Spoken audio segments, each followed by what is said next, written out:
Welcome everybody to the First National Pig Club. I'm pleased that you can join us this afternoon, which should be an interesting and informative session covering the topic of vaccines and a brief update from the teams across AHDB on some of the activity being carried out to support the pork industry. Next slide, please. So we have a packed agenda this afternoon. The first part will be focused on vaccines. So as you can see in front of you, we've got some interesting talks there from lots of interesting people and organisations. There'll be a Q&A afterwards, a couple of polls thrown in for good measure throughout, and as I mentioned, an AHDB update at the very end. Next slide, please. So just a brief mention that all of your regional KE managers are here today. So Pat and Andrew are manning the questions. Emily's in the driving seat manning the slides, but is also available for some questions. And as full complement, I've included my own mugshot because I'll be your host for this afternoon. Next slide, please, Em. Before we kick off with the presentations, I should mention that the most suitable approach to vaccination for your business should be discussed with your farm vet. They'll be able to work with you understanding the particular nuances that exist that are specific to you and your circumstances. So the speakers here today are providing technical updates and information which shouldn't be used in place of that veterinary advice and guidance, but to complement. A poll's going to flash up on your screen in a moment, so we have an idea of who's joined us this afternoon. So when you can, please select your answer. It'll just be up for a few seconds and then we'll continue. Can we run the poll, Em? So what's your role in the pork industry? We'd just like to know basically who's tuned in.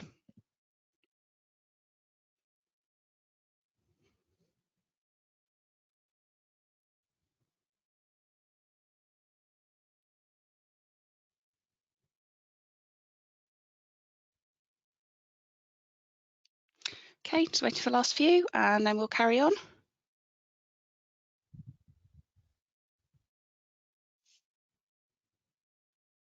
Brilliant. Thanks for your participation, folks. That's good stuff.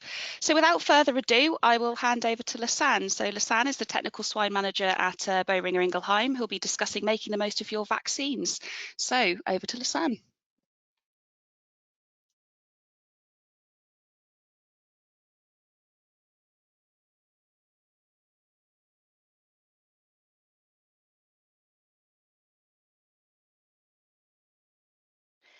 Hello everybody and good afternoon, and I would like to start with thanking AHDB to invite me to do this presentation for the Pig Club.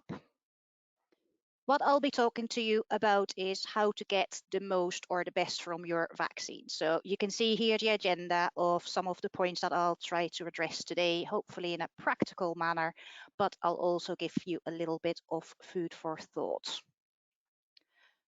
So if we start with looking at a comparison, so looking at what's happening now in the human world and what's happened over the last few months, we can see how the medics and the politicians in some form are trying to deal with an infectious disease. So infectious diseases is what we are dealing with on a day-to-day basis. This is the first time that they've had to deal with something in this global scale. And all the measurements that they've put in place that are proven to work are all about biosecurity. It's to stop the spread of the virus from human to human. And how they're doing that is by the message, stay at home, not much longer, hopefully. But that's all about if you've got the disease, you keep it. You don't give it to your neighbors or to somebody in the shop. That's the biocontainment. It's also about bioconclusion. You don't want to take home what you currently don't have. So if you place home with a unit, you can apply the same principles. The closure of non-essential shops is all about reducing those contacts, so taking away the opportunity of the virus to jump from one human to the other. Test and trace, okay, might not have gone that effectively, but it is about biomanagement. Where is the virus and how does it move around the country? What we are doing on your farm when we are testing, doing diagnostic to see where is the virus, where is it going, or where did it originate from, so we can put some prevention in place. That's the prevention chain talk that I've mentioned before. Isolation, the biocontainment, don't spread around what you do have, and it's about hygiene as well, cleaning your hands, reduce that viral load, reduce the contacts, as you can see there. And these things work. Fresh air, again, is reduction of viral load. Compare that to your ventilation in your sheds. And what you can see here is since December, okay, in December initially it still is going up a little bit in January because we had Christmas and New Year, so people were not really probably keeping their distances and what have you. But in January, what we do see is that the number of cases are reducing quite dramatically. And that was purely because of these biosecurity measurements that were put in place. Vaccines did not play a role at this stage just yet. And this represents itself in the WHO, the World Health Organization, in their logo that they've got in this case on Twitter. It's about reinforcing that message of cleaning your hands, wearing the mask. So if you do cough or sneeze, if you've got the virus, you don't spread it around as much. You keep your distance, you open your windows. It's all about biosecurity. And vaccines only come in, okay, we started vaccinating just before December with a few number of people, but vaccines have only come in because we accept that transmissions will happen. The virus will spread from human to human once we start having the normal contacts at some point again. And what we're trying to do with vaccination is mitigate the effects of infection. We want to reduce the hospital admissions and obviously the numbers of death associated with that as well. And the vaccines apparently are doing very well of that. But in spite of that, we have to continue to do the social distancing. The vaccine does not protect you from getting the infection. We also obviously wear your face mask for the same reason. We also know, as with any vaccine, there's a vaccination protocol. Some vaccines, you only need to 1 dose, depending on what adjuvant we've got, and sometimes we need 2. In this case, the manufacturer protocol says you need to give 2 to give the best possible protection, like the 95% give or take that they are talking about, depending on the vaccine. But because we've got a shortage of vaccine, because the manufacturing upscaling of vaccines is tremendously complicated, and to provide the world with enough vaccines is difficult. So there is a shortage at the moment just because of manufacturing limitations. But the more people we've got vaccinated, even if it's only with 70% protection, the less opportunity the virus has to spread from human to human. And this is the herd immunity that we're talking about. So the fewer people that are fully naive, the less opportunities the virus has to go rampant and cause mayhem all over and maybe mutate and all that. And the target of government is to have at least 70% of the human population vaccinated before they will release us back to the normal or the new normal. And for other infectious diseases, that can be up to over 90%. So what can we expect then from vaccines on the pig side of things? Because that's what we're all here for. So what we do know from vaccines, whether that is a human, a pig, or a cow, or a dog, they prepare the immune system for a field challenge. So when the animal sees or meets that field challenge, it can respond quickly so that the negative effects of the field infection are significantly reduced or even stopped altogether. And we're talking about clinical signs, whether that's diarrhea, whether that is coughing, whether that is ill thrift, but also production parameters for the sustainability of your farm, average daily gain, feed conversion rates, medicine use, very important now for the One Health approach, but also shedding levels. And this is important for epidemiology because the less virus there is on your units, the less likely it is that animals are gonna succumb to it or gonna get infected in significant enough amounts to get them sick. So the duration of shedding is generally reduced as well of the amount that they're shedding. So the overall levels are significantly reduced. But vaccines take time. With COVID, we know it's 3 weeks. And that is very similar for most vaccines. Generally, it takes about 2 to 3 weeks for that immunity to be fully switched on. So it's not like an on and off switch that you've got nothing for 3 weeks and suddenly you've got full immunity. It will develop over time. And that's the onset of immunity that we will be talking about. And that is mentioned in your data sheet as well. But what can we not expect from vaccines?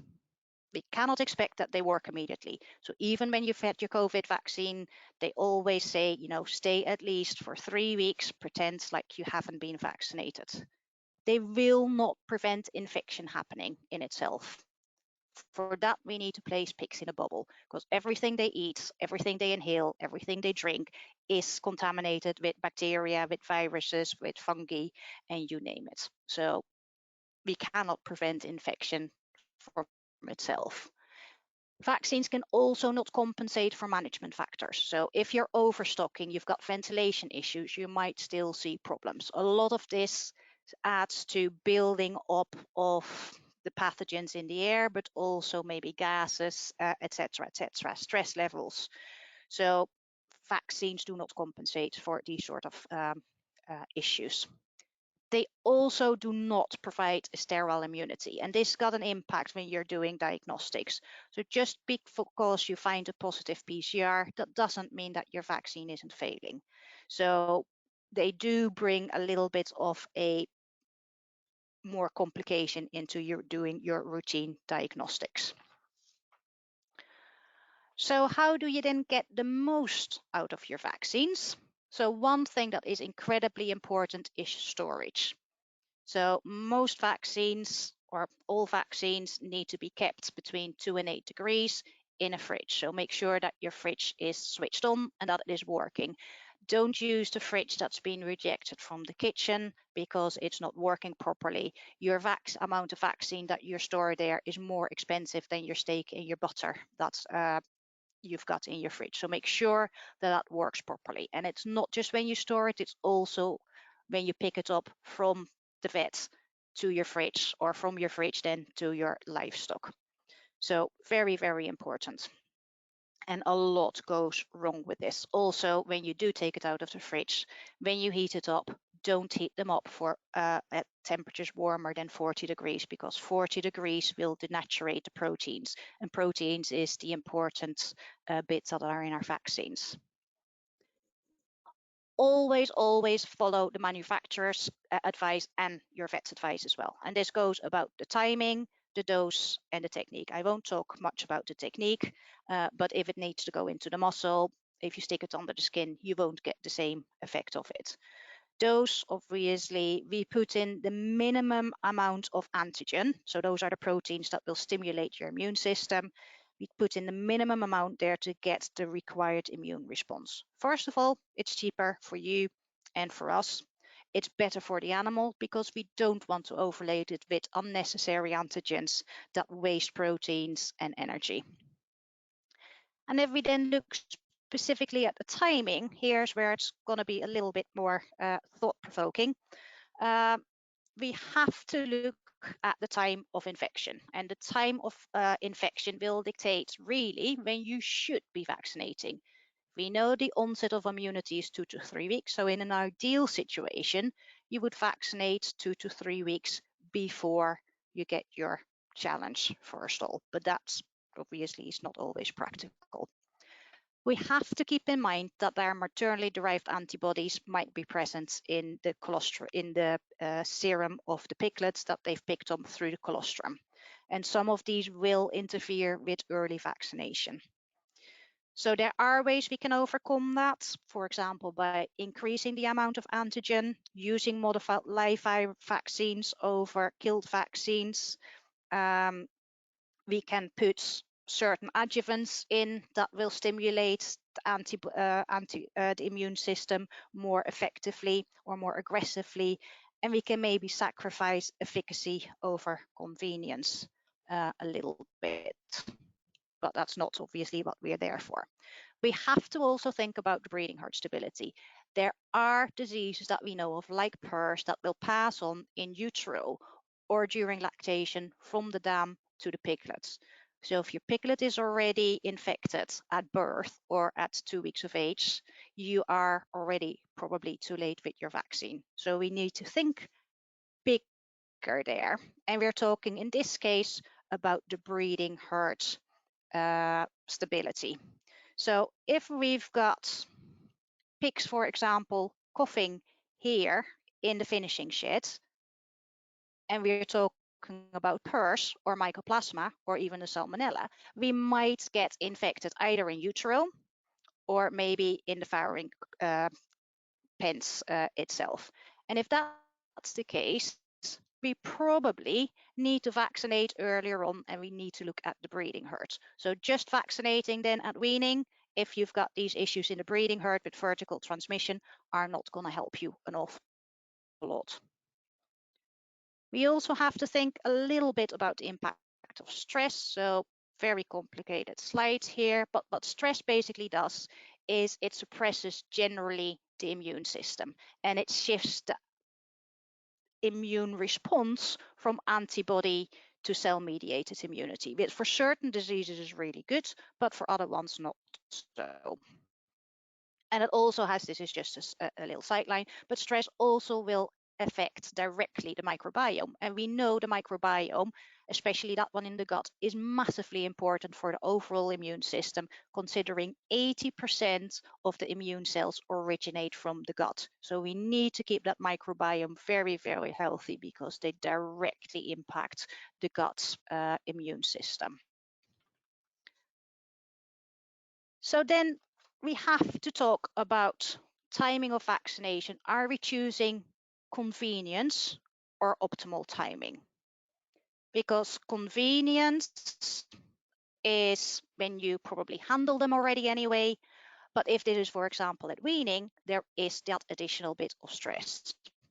And it is not always optimal with regards to the timing of the challenge that they see. If we go for optimal timing of vaccination, we want to go probably 3 weeks, 4 weeks before they get challenged. At that stage, there's no other stress, so your immune system works absolutely optimal. But generally, this is not convenient because the pigs might be bigger. We need to do more diagnostics, so we know exactly when the infection happens. So this is where that's a little bit of food for thought to come in, but we might have to consider this at some point as well. Other things we need to think about is duration of immunity. So most of the pig vaccines will last well enough all the way to slaughter. That is assuming your challenge of your bacteria or viruses is not overwhelming the immune system. But generally, all of them will last long enough. But if you've got pet pigs or something, you might have to repeat things. Keeping in mind, though, that you vaccinate because you've got that particular pathogen on site. So you will get a little bit of stimulation of your immune system, but that might not always be enough to protect the pigs properly. The other thing that we do have to do to get most out of your vaccine is address the contributing factors to that particular issue you're seeing. So if we're looking at a fishbone diagram here, with the problem on the right-hand side and then the potential causes on the left-hand side, if we've got coughing pigs, it's very easy to treat them with antibiotics, for example, and probably in a couple of days or the cough will disappear. However, that's just treating the effect. That's not addressing the root cause of the problem. And if we're looking at that, we need to look at all these sort of things. So the breeding herd stability I already mentioned. They need to have clean air, clean water. They need to have the right nutrition. The pathogen load needs to be minimum. So that comes back to hygiene. You need to look at what other infections are going on, etc., etc. And not forgetting the gilt acclimatization, which is a different subject altogether. We need to minimize stress. And we need to make sure that we've got biosecurity lock and tight. That is, stop things coming in that you don't have and manage them when you do have. Break that cycle, that it doesn't go from one batch to the next batch to the next batch. So as a summary, to get most out of your vaccines, do follow your manufacturers and vets guidelines, because they are there for a reason. Vaccinate ahead of challenge. If you only give it 2 days before infection happens, your vaccine will not work in time. Minimize vertical transmission, so where the sow infects the piglets, whether that's in utero or during lactation, minimize that or break it altogether if that is a disease where that is applicable. And address all your contributing factors. If you just vaccinate, you're not going to get the most out of your vaccines. So if you've got any other questions, there's my details. If we've got time, I'll take some questions now. Thank you for your time.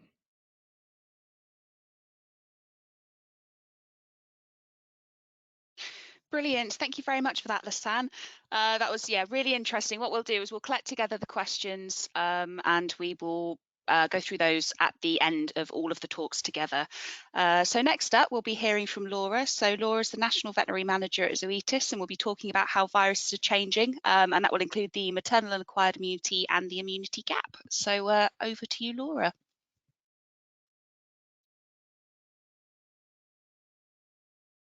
Thank you very much. Good afternoon, everyone. So I have been given 3 quite chunky topics to talk about: how viruses are changing, a bit about maternal and acquired immunity, and also talking about the immunity gap, what it is and how we can manage it. So firstly, what is a virus? So a virus itself is actually not a living being. So all it is a strand of genetic material. So in this picture, it's that string there. And that genetic material might be DNA, like we have, that's our genetic code, or it might be RNA, which is similar to DNA, but has a slightly different structure. Now that genetic code is the code for what that virus actually is. Like our DNA is our genetic code, which represents us. And so for the virus, all they are is that strand of DNA or RNA surrounded by a protein shell. Now it's important to realise that viruses actually are not living beings. So they can't produce their own energy. They can't replicate by themselves. Without a host, they are completely inert. So viruses are mostly quite specific about the hosts that they will infect. So most viruses are either specifically a pig virus or a sheep virus, etc. Some do cross over. The other thing they're quite specific about is the type of cell that they will infect. So, for example, some viruses really like a specific cell in the gut, and some viruses like specific cells in the respiratory tract. But what will happen with most viruses is they will infect a host cell. They will replicate themselves. So what they do, each host cell, most cells have an ability to create proteins and to replicate themselves. So what the virus will do is infect, and the virus then hijacks that mechanism to make multiple copies of itself. Then eventually that host cell will die and will burst, and all those viruses are released out into the body. And again, each of those viruses then has the potential to infect another host cell and multiply. So obviously you can get very high viral numbers very quickly. So although these things aren't alive, actually they are one of the most successful replicating beings on the planet. There's so many viruses around, viruses again that affect humans, people, there are viruses of plants, and there are even viruses of bacteria, believe it or not. So they're actually very successful beings, even though they themselves are not alive. So some of the viruses that we face daily within our pigs. So some examples you'll see commonly: porcine respiratory reproductive syndrome, also called PRRS or blue ear, influenza type A, sometimes we call it flu. They're all viruses. Porcine circovirus, so causes post-weaning multisystemic wasting syndrome, also you may call it wasting disease.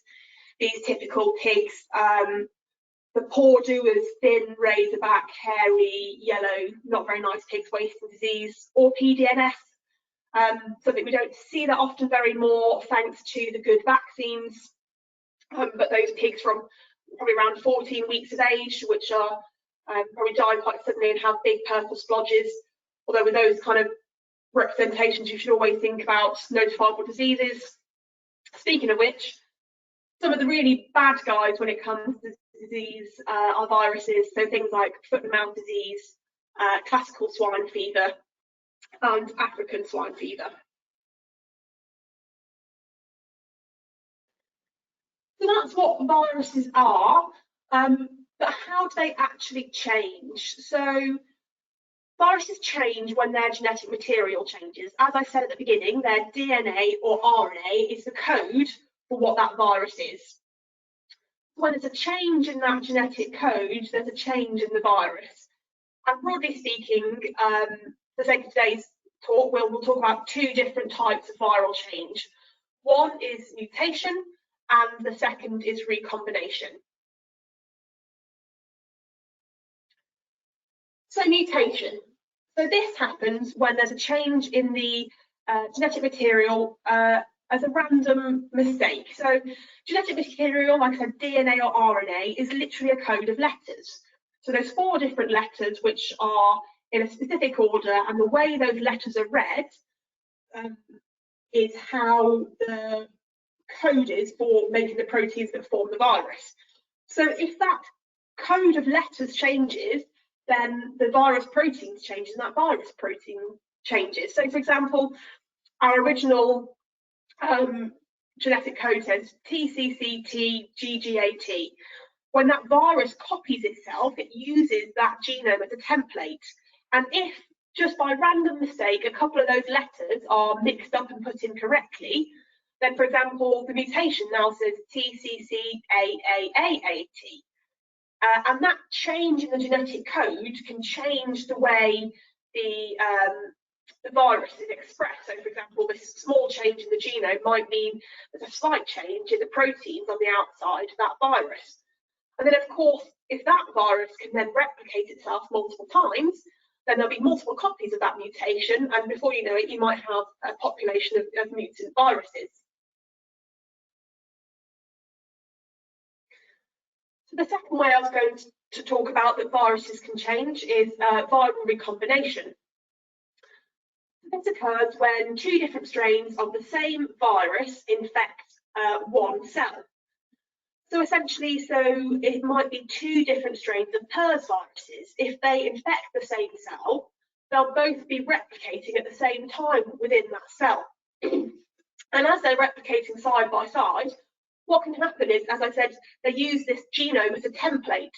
And what can happen is that when they're replicating itself, they'll accidentally jump from one template to another. So you get a virus which is half one genome and half of the other. So you essentially make a new virus from 2 parent viruses. And in pig farming, we only have one vaccine which actually contains a live virus in the UK, and that's PRRS vaccines. Now this is quite important because live PRRS vaccines do provide very good clinical protection in the field. Obviously, you are injecting a live virus into a pig, so obviously we know that that live virus is safe to inject and it stimulates good immunity, but there is a small risk that if it infects a cell at the same time as a field strain, that they can end up swapping some parts of their genetic material and making a new virus. Now this can happen between 2 wild strains, or it could happen between 2 vaccine strains, and this is why it's recommended that you only use one live PRRS vaccine in your herd at any one time. To put your mind at rest, there's never been any of these recombinants which have caused serious problems or serious disease outbreaks in PRRS infected herds, but it means you should be careful. And you can swap still from one PRRS vaccine to another if there's a clinical need to. There are safe ways to do it, but talk to your vet and talk to your pharmaceutical company that provides the vaccine before doing so.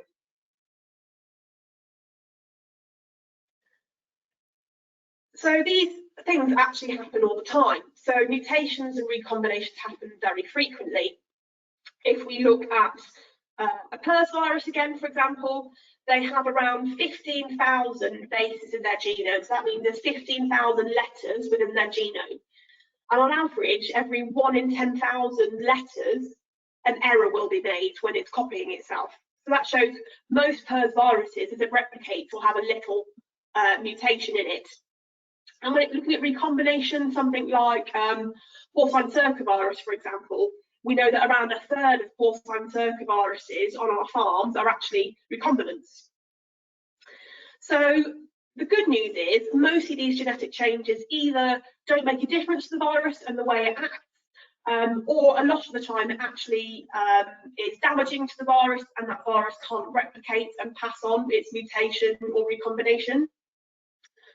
But the issue comes, and this is obviously very topical with COVID at the moment, if that mutation or recombination provides a benefit to the virus, that's when we have an issue. So if the change in the genome means that virus can replicate faster, or if it means it's able to evade the host immunity, or if it means, worryingly, that it manages to escape vaccine immunity, then those things provide a benefit to the virus, and that means it will probably be able to replicate more. Now, the more successful it is, the more it will replicate, and that new mutant or recombinant strain can become dominant.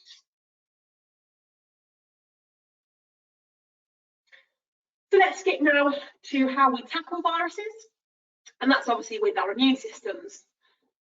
So immunity is the body's defense system against infection.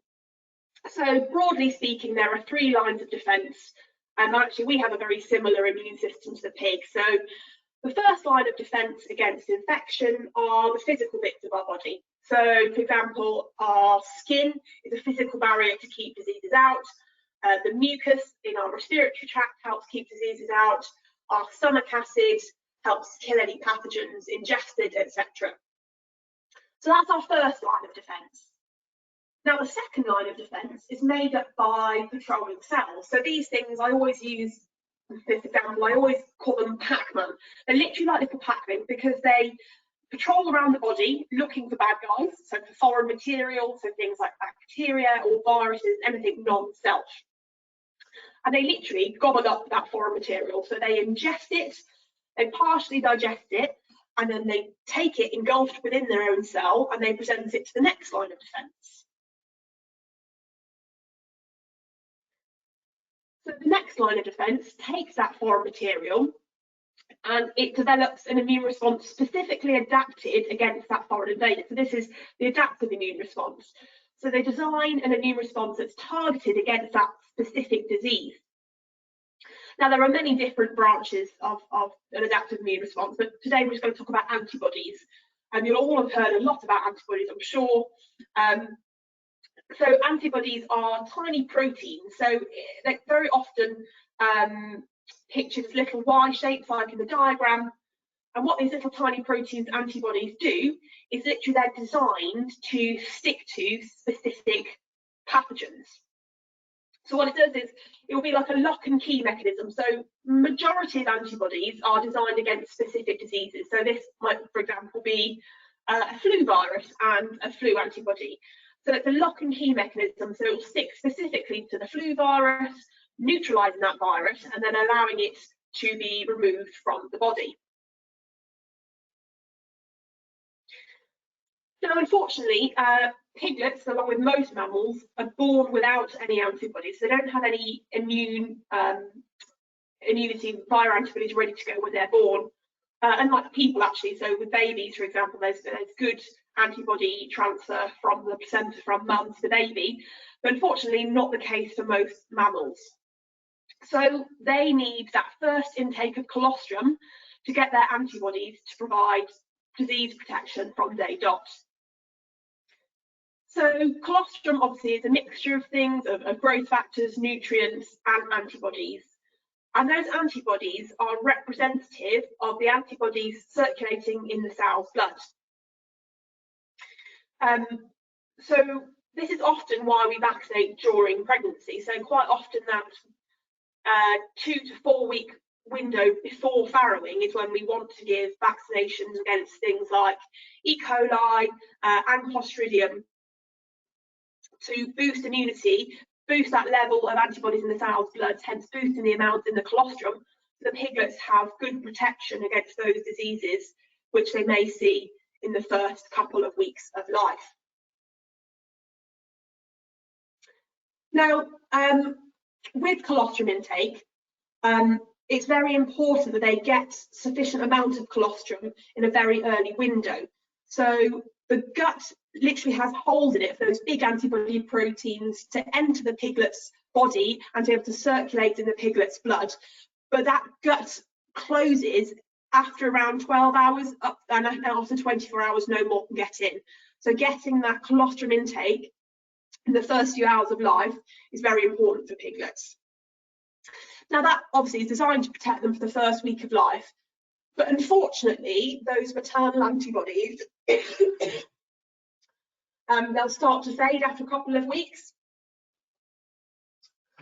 So different antibodies that are designed against different diseases will fade at different levels, at different rates, but generally after 2 to 3 weeks, those maternal antibodies in the piglet's blood start to wane. And obviously after then, it's very important that piglets start to produce their own immunity. So we give vaccines, obviously, to stimulate immunity in piglets to the diseases that we know are on that farm, to give them some protection before they encounter disease in the real world. Now, unfortunately, many piglet vaccines can't be given until around 2 to 3 weeks of age, although you do need to read your data sheet and talk to your vet, because there are some piglet vaccines that can be given from 1 day of life. So many of these vaccines take 2 to 4 weeks to become protective after the point of injection. And this picture which gives us the immunity gap. So maternal antibodies are waning 2 to 3 weeks after birth. It's around then that we can give them the vaccines, but then those vaccines take 2 to 4 weeks to become protective. So you can, in theory, have, I don't know, 4 to 6 week gap where you might have waning maternal immunity and not sufficient piglet immunity yet.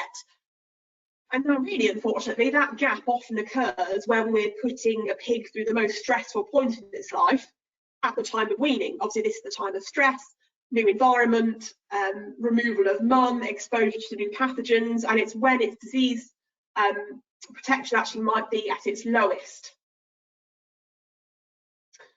So what can we do about that? So we obviously have an optimal sow vaccination protocol, which you should discuss with your vet. You want to make sure that the sow's antibody levels for the protective antibodies that you want to pass on to the piglets is optimal before farrowing, so they have really good quality colostrum. Then you need to ensure your colostrum intake is optimal, because although we've already addressed that those antibodies don't last forever, obviously you want to give those pigs a really good start in the first couple of weeks.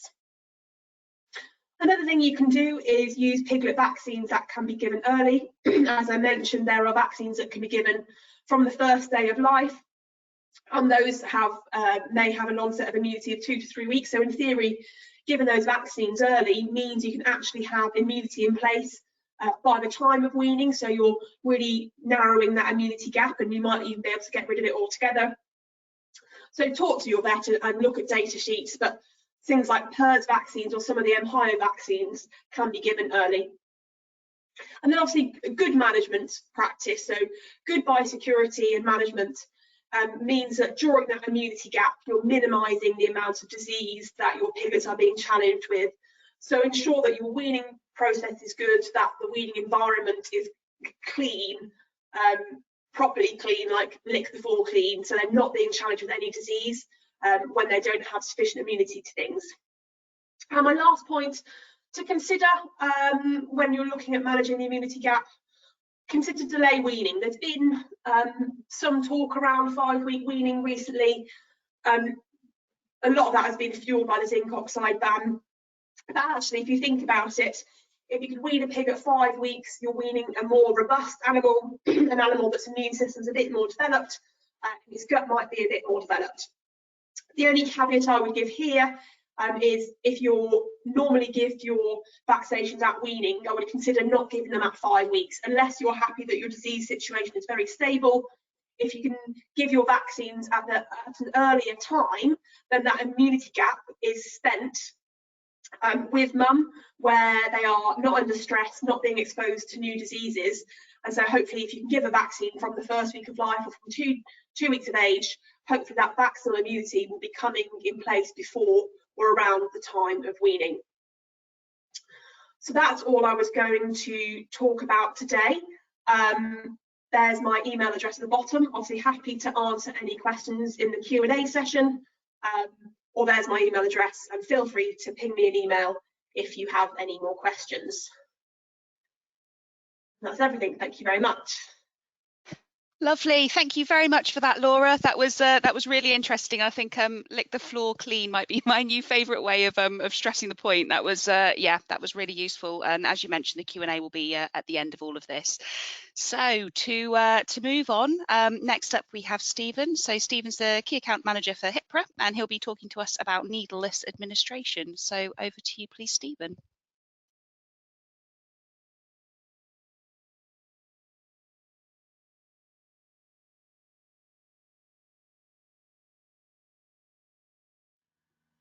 Good afternoon, everybody. My name's Steve Winfield. I work for HIPRA, and today I'm going to talk to you about intradermal needle-free vaccination. Many people don't actually realise the first intradermal vaccination was given by Edward Jenner in 1796, and it's actually a very old technique. Edward Jenner, he gave the first intradermal vaccination when he took pus from a milkmaid's hand infected with cowpox, and then successfully inoculated James Phipps, an 8-year-old boy, by scratching into the arm to protect him against smallpox, which was killing 400,000 people every year in the 18th century. Intradermal vaccination in the pig industry became relevant over 200 years later when Intervet developed the first IDAL device for PRRS vaccination. 5 years ago, HIPRA came to market with the HIPRAdermic device. Companies are developing more intradermal products and improving technology for ID application. Product ranges are growing, with PCV M-High being added to the PRRS on offer currently. And ID vaccination is serious business, with companies having dedicated their in-house teams to look after maintenance and development of such devices. Okay, so what is intradermal injection? The intradermal injection is one of the parenteral routes used for vaccination, together with the intramuscular and subcutaneous routes, as you can see here. Intradermal injections are delivered into the dermis, the skin layer underneath the epidermis. And because the skin is widely exposed to the environment, it provides a layer naturally rich in immune cells, mainly dermal dendritic cells. The dermis has a coordinated system in which the immune cells, lymph and blood vessels operate very efficiently when the epidermal barrier is disrupted. And as you can see here, the skin has all the components needed to get a good vaccination immune response, so there really is no need to insert a needle to trigger a pain response to vaccination. And because the skin is widely exposed to the environment, it provides a layer naturally rich in immune cells, mainly dermal dendritic cells. The dermis has a coordinated system in which resident immune cells, lymph and blood vessels operate very efficiently when the epidermal barrier is disrupted. And because of this, and as you can see, the skin has all the components needed to get a good vaccination immune response, so there's no need really to insert a needle to trigger the pain response to vaccination. So let's take a look at the importance of precision now. We know the skin is one of the largest immune organs and is rich in professional antigen-presenting cells, including epidermal Langerhans cells and dermal dendritic cells, which are known to migrate to draining lymph nodes and trigger an immune response. So studies have shown that the skin is an optimal place to vaccinate, and therefore really the need for simple, affordable, reliable methods of intradermal delivery has become more prevalent. And if you look at the two pictures here, the top one just demonstrates how the vaccine is given into the skin and almost like branching out like a tree. And then the second photo is a cross section of the skin which shows where the vaccine had been delivered. And to get an understanding of how intradermal devices work, I'd say there's probably two key points that we need to take into account. firstly, there's the jet injection principle, which basically is we need a liquid with enough acceleration that can penetrate the skin without using a needle. So if you look at the right of the slide there, basically it just shows a cross section of how a device works. You know, you've got your pressure source, which is basically something to spring a compressed gas, which pushes the piston down on top of the reservoir of vaccine and pushes it through a nozzle. And the second point is really we need to understand the pressure applied to the liquid has a specific profile. So if we look at the slide onto the left hand side, we've got the penetration. So at the point where the vaccine is fired, we've got the pressure against the skin. And then once it's penetrated the skin, you get that area of expansion, which we saw in the previous slide, which branches out a bit like a tree. And then you get the drop off of pressure once the vaccine has been administered.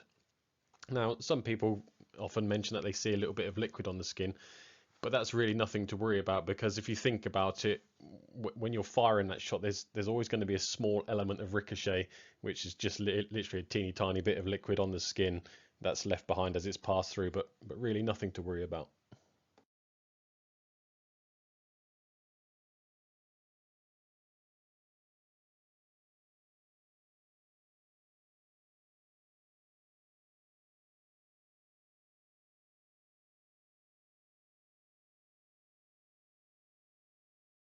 So let's take a little look now at how an intradermal shot disperses. You've already heard me mention a couple of times how it disperses like a tree. So what we have here is a 0.2 mil shot filmed with a high-speed camera into some jelly, and now you can see it for real. You can see what I mean with it, dispersing like a tree. And with a needle, what you would typically see is probably something almost like a bulb shape. So you can understand that when that goes deep into the skin and you put this big bulbous amount of liquid in, it's going to cause a pain reaction. But firing this just into a layer of skin, obviously you don't see that kind of reaction from the pig. They just go about their business.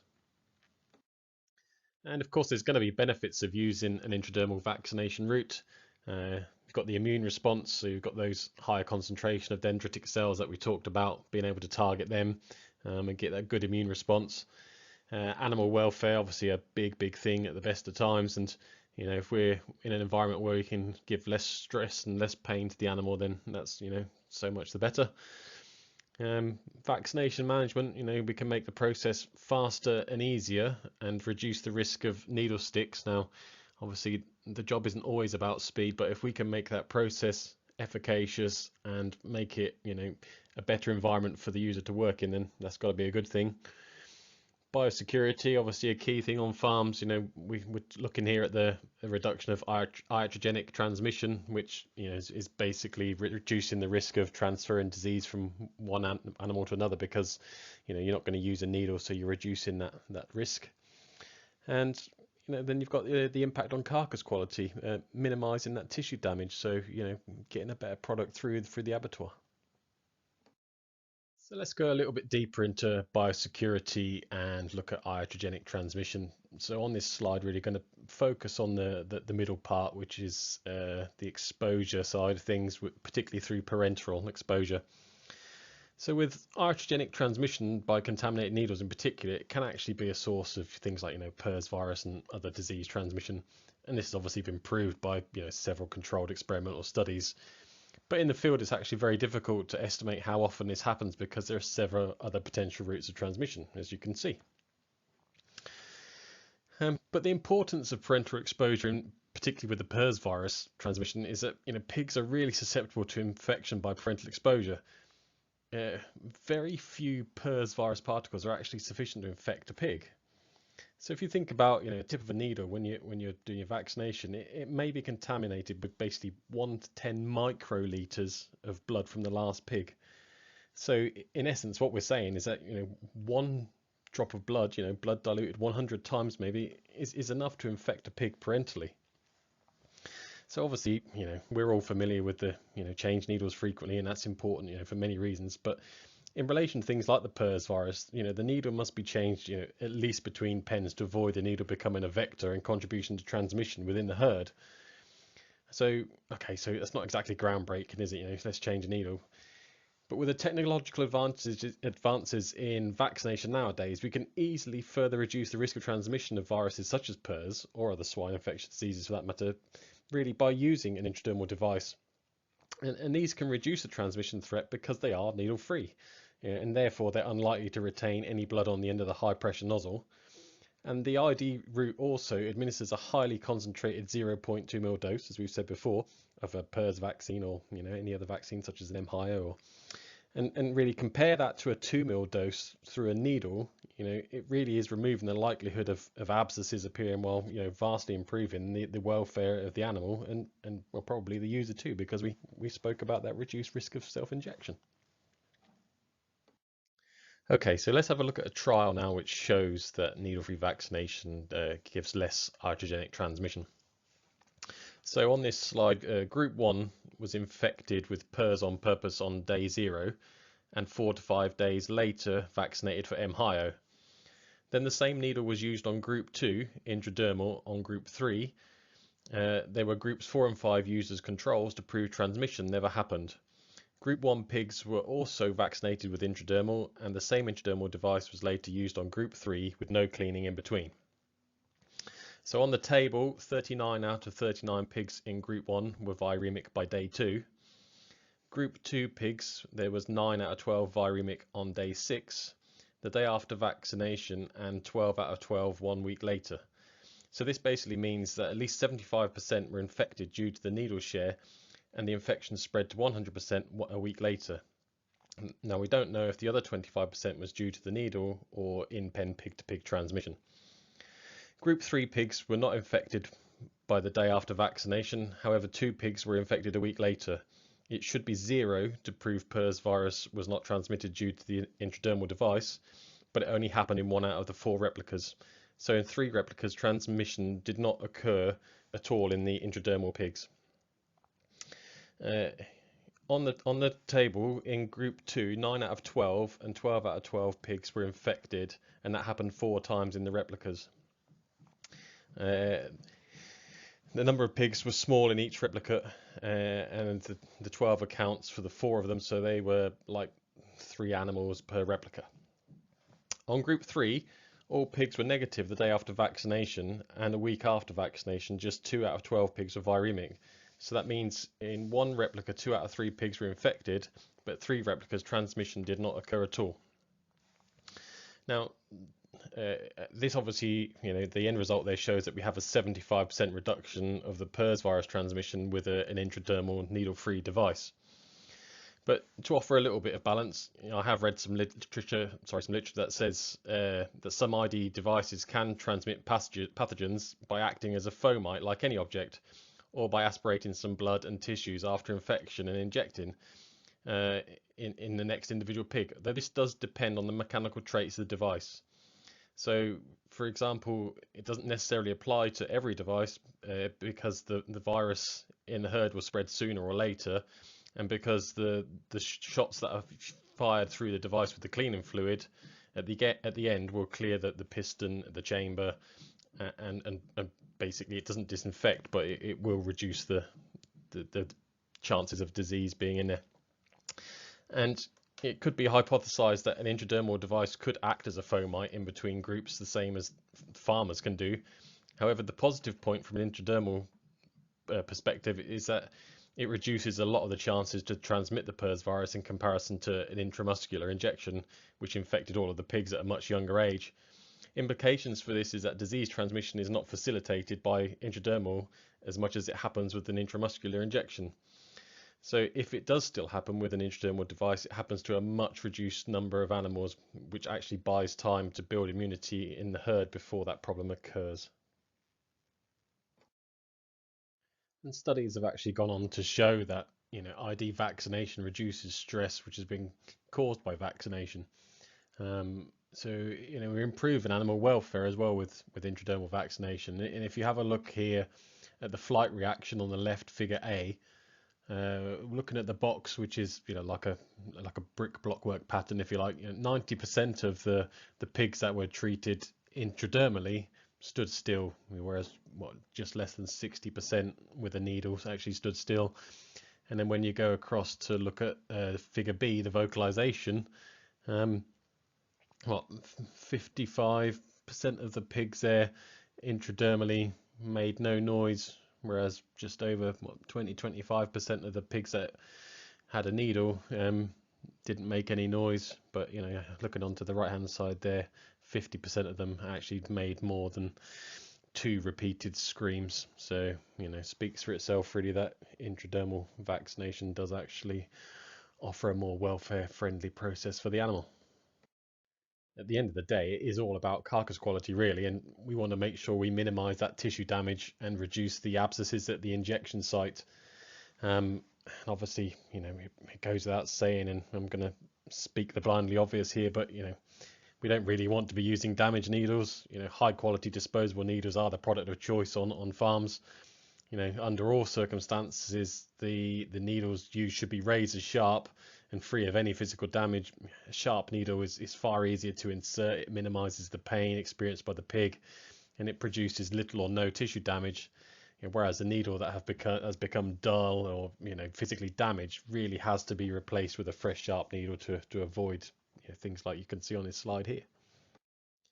And clearly it goes without saying that we want to avoid breaking off any needle that would remain in the pig's tissue on the injection site. And as with dull needles, any needle with a bent or broken shaft should be removed from the syringe, discarded, and replaced with a fresh needle. Under no circumstance do we really want a needle that has become bent to be re-straightened and used. Needles that have been bent and re-straightened have weakened point along the shaft and are likely to break off. This creates the risk of the needle shaft breaking off and remaining in the pig's tissue at the injection site. Furthermore, such an occurrence would be extremely detrimental to public perception of pork as a healthy, quality assured product. While it's highly unlikely to happen due to highly detectable needles being used, the risk can be reduced significantly by really going down the needle-free vaccination route. And so we need to prevent abscesses at the injection site really. Abscesses are localized sites of infection in the tissues of the pigs. They may be located near the surface of the body or in tissues deep within the body. Abscesses near the surface may be seen as an extended or swollen mass of tissue. When palpated, an accumulation of fluid within the cavity of the abscess may be detected. This accumulated fluid, obviously we call it pus, results from an immune reaction in response to a foreign matter or bacteria within the abscess site. And in addition to being the direct health risk to the pig, abscesses, as we've already said, have a direct negative impact on the quality of the carcass. And at a pork processing plants, abscesses must be completely trimmed from the carcass, discarded as a trim loss before the carcass can pass the inspection and be further processed. If abscesses are extensive, significant portions of the carcass need to be trimmed and discarded, and perhaps sometimes the entire carcass can become condemned. And if there's been some economic analysis done in the workplace that enhances the case of needle-free injection really, pig carcasses due to needle injection range from a 2.7% hip bruise to 11.2% neck lesion, and actually the rate of pork carcass condemnation as a result of broken needles averaged 1.23 carcasses per year on a 1200 sow farm in a barn that used conventional needles, compared to 0 reported losses due to needle-free vaccination methods. So massively significant. So finally, let's just take a look at some advantages and disadvantages of intradermal vaccination. So, like anything, there are advantages, disadvantages, and let's look at some disadvantages first. These devices can be expensive, although they are often supplied by the relevant pharmaceutical business. These devices need thorough cleaning to maintain their reliability. Obviously on farm, even if you've got a 2 ml syringe, they still need cleaning, but they quickly deteriorate if they aren't well looked after. They're probably not the most viable option for a very small farm currently. The range of products is also currently quite small, although this is changing, to be fair. And then in terms of advantages, well, as we've already spoken, you've got far better accuracy of vaccination. We eliminate that broken needle risk. There's no chance of a needle stick injury. We're improving the welfare of the animal and user alike. You certainly see less lethargy post-vaccination due to less adjuvant. Certainly less chance of lameness, a reduction of abscesses. Hands-free vaccination is also possible. Some of these devices can be mounted in like vaccination brackets. RFID technology is certainly opening up the future of traceability. Some of these devices, have apps that can do vaccination reports and show dates and what vaccines were used, what batches, which is great.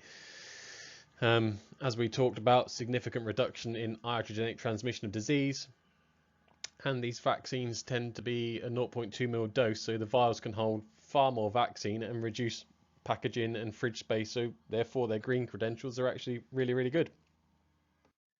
And yeah, that's everything. So thanks very much for listening.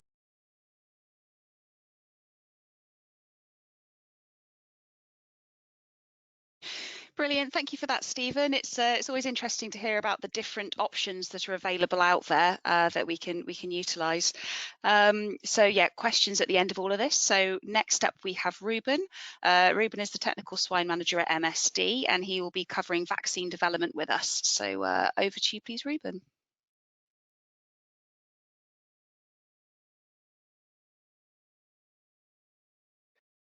Good afternoon, everyone. Can you see my screen? Now it's okay, I think. Good afternoon, everyone. Thank you very much for inviting me to discuss today with you the science behind the vaccine development. So just to start, I want to share with you this picture from Dr. Hilleman, which was an American microbiologist specialized in vaccine development that was working for MSD already almost 30 years. During that time, he had the opportunity to discover a lot of viruses and to develop new vaccines. I want to share with you an anecdote, which was the vaccine for mumps. So in this picture, you can see both doctors of Dr. Hilleman. On the left side, Jerry Lynn, which was the oldest doctor. She was sick with mumps. Dr. Hilleman collected the strain causing mumps in his older doctor, developed the mumps vaccine, and later on, after commercialization, the youngest doctor was able to be vaccinated with this vaccine developed by him. So with this story, I want to highlight that, and I can speak for all pharmaceutical companies, what we do is our best to develop the best products for or not only our pets and our livestock, but also for our families. So we like our job and we like what we do. I will not speak about COVID today, but I want to show you this picture that very likely you have seen many times on the news in the last months. Those are the different vaccine candidates that we have in the under research nowadays, under development for COVID. And as you can see, many of them start in the preclinical phase, but not all of them reach the final phase of approval. Many of them, indeed, they go into the recycling bin because they are not suitable. So I want to highlight that the vaccine development is not an easy job. There are different phases for vaccine development. So we start always with the pathogen isolation. We need to understand which is the pathogen causing the disease. Then we move into the vaccine concept and preclinical development, production, industrial production process, clinical testing, submission and approval of the results to the authorities, and then post-marketing studies. So if you remember the previous slide, the preclinical phase will be included in the second step. Then studies for phase 1, 2, and 3 will be included in the clinical testing, and studies for phase 4 will be included in the post-marketing authorization. So now during my presentation, I will go through all these 6 steps. The first step is the pathogen isolation. First, we need to understand what is the pathogen responsible for the disease that we want to protect against with the vaccine that we are going to develop. This is not an easy job. Here we have an article published 1 year ago, National Geographic, where they mentioned that there was an estimation around 10 million individual viruses in our planet. And so that means that there are more viruses than stars in the universe. Luckily, not all the viruses are dangerous for humans.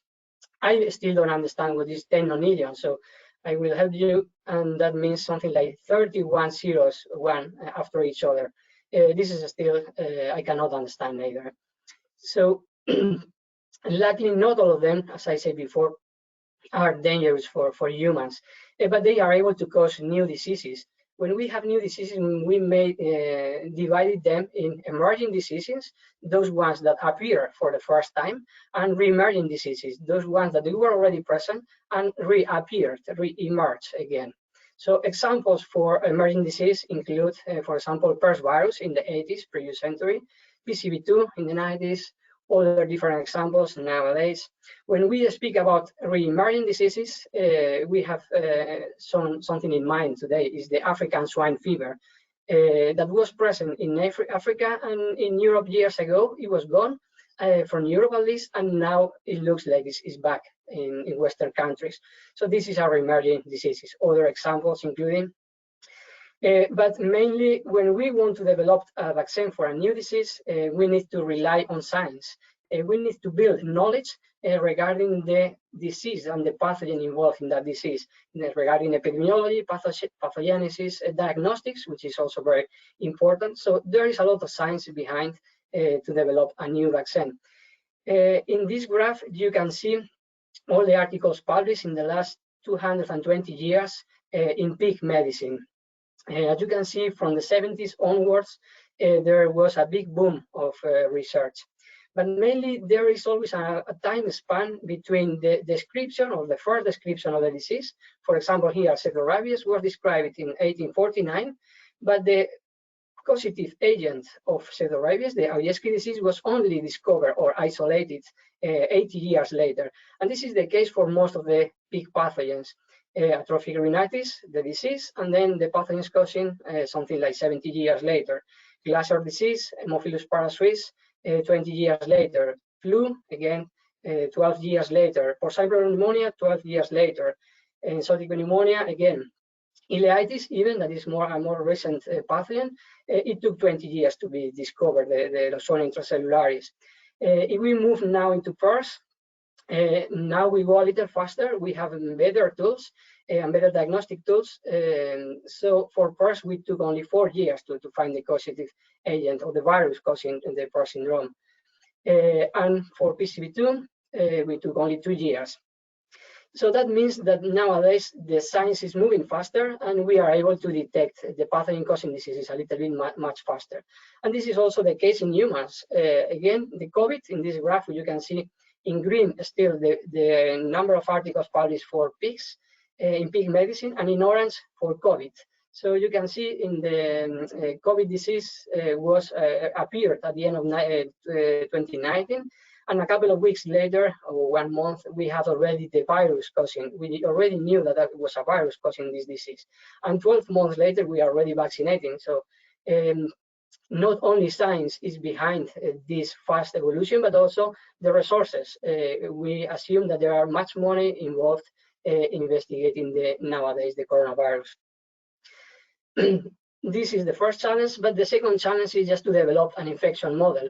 This is not an easy task. You need to understand how the disease is working just to develop an infection model. So you need to understand the pathogen causing the disease, the route of infection, the dose that you need to cause the infection in under experimental conditions, and you also need to find animals which are free from the disease, which sometimes is not so easy. And of course, to understand which parameters are correlated or associated with clinical protection. So for example, in this picture, you have a failure of PCV2 challenge.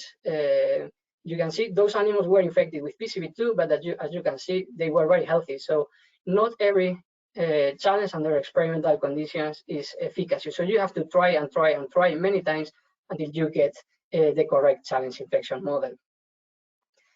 The second step in the vaccine development is the vaccine concept. You need to understand or to try to figure out which is the best approach for a vaccine, and if this is feasible under field conditions.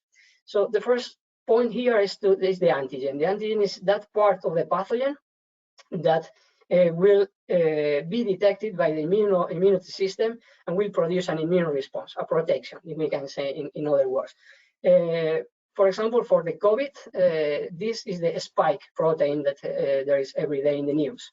So this will be the antigen. Depending on the types of the antigen, we may divide the vaccines in different types. For example, inactivated wall cell vaccines, most of the bacterial vaccines are inactivated, Mycoplasma mainly, most of the mycoplasma vaccines are inactivated, which means that we have a pathogen, a bacteria in that case, which is killed within the vaccine, and we inoculate a killed pathogen into the animal. But we may have also some vaccines that are alive, like for example the PRRS vaccines. Those PRRS vaccines, we call them live attenuated vaccines because the virus is attenuated, is not as virulent as in the field conditions, so it's able to produce a controlled infection on the animal, which will trigger the immune response. We may have also some other type of vaccines, the subunit vaccines, where we get only one part or one antigen from this pathogen, and we inoculate only this protein, for example, this subunit. We may have also recombinant subunit vector vaccines. Most of the PCV2 vaccines are based on this technology. We may have DIVA vaccines and other types. The second part for the vaccine concept is the adjuvant. This is the media where we are going to solve the antigen. And this media will enhance the immune response, will potentiate this immune response. I will not go more in detail. Depending on the type of, depending on the route of administration, you may have, you may use different adjuvants. So there are many different routes of administration: intramuscular, intradermal, intranasal, oral. At the end, when you develop a vaccine, you need to look for convenience. So you may have different alternatives: ready-to-use vaccines, which you can inject directly from the bottle, from the vial.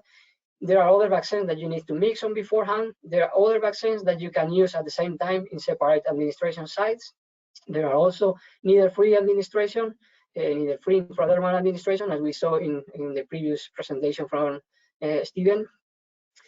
So there are many different ways to administer a vaccine.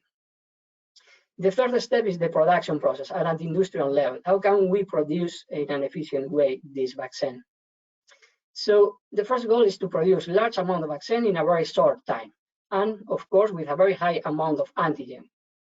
And this has to be done under good manufacturing practices. Otherwise, the authorities will not approve that product in the market. And of course, has to be cost efficient. Otherwise, it's not rentable. There are different production steps. You need to start by isolation of the pathogen that you want to use, purify the pathogen, inactivate concentration, filling and packaging of the vials, and then quality control test. I'm not an expert in manufacturing, so I will not go over that. But here in my presentation, it looks like you are brewing beer at home. It's not so easy. This is one of the most important bottlenecks in vaccine development. And the production at the industrial level is not the same to produce a vaccine in the lab than to produce that in a factory. So this is an important bottleneck in vaccine development. The fourth step is the clinical testing. Is the vaccine safe and efficacious under field conditions and under experimental conditions? So first, safety. You need to run different studies with many animals under laboratory and field conditions. And the goal of these studies is to assess possible adverse reactions related with vaccination. And you need to prove safety when you administer a single dose or multiple doses, or for example, if you want to vaccinate pregnant sows, you need to demonstrate that the vaccine is not going to cause abortions. So this is also something that you have to do it. An example here with PRRS vaccines. PRRS, as I remind you that PRRS vaccines are live vaccines. So we need special guidelines if we want to develop a live vaccine. So you need to demonstrate safety when you administer an overdose of 10 times fold. And you need also to prove safety regarding the dissemination of the vaccine within the animal. It's a live virus what you are inoculating. Even if the virus is attenuated, it's still alive. So you will have you will have a virus in the blood, which is the viremia. So this could be a problem because the virus can be also set, for example, in nasal swab when we speak, or in nasal secretion when we speak about PRRS vaccine. So you need to demonstrate that this setting is not a danger for environmental spread. Also, this environmental spread or this setting of the vaccine virus is not posing a risk to reversion to virulence or a risk of recombination. So you need to demonstrate all these kind of things if you want to have your vaccine approved. Second, not only safety, but also efficacy, again, under experimental and field conditions with a lot of animals.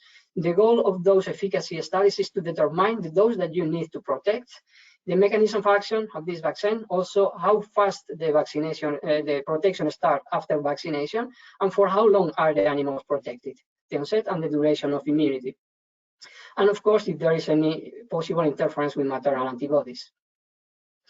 As a matter of example, I want to share with you the next slide, highlighting all the studies that we have done for the registration of one of us PCV2 vaccines. So in total, 20 studies, including more than 2,000 animals.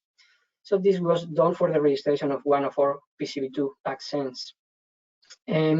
Of course, once that you have done it, you have done all the studies, you need to submit them to the authorities and you need to wait for the approval before commercialization. So I will not go through this slide, but mainly the EMA, the European Medicines Agency, is the responsible one at the European level, the BMD at UK level.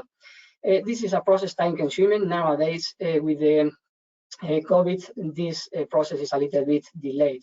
So it takes a while. And the final step is the post-marketing authorization. You need to monitor if the vaccine is still safe and efficacious under field conditions. So you need to rely on pharmacovigilance and post-authorization studies in order to answer scientific questions coming from different markets. And those questions are mainly related with safety and efficacy. So every pharmaceutical company has a pharmacovigilance team which deal with all these adverse reactions events. Everything is recorded and everything is reported into the authorities, to the BMD here.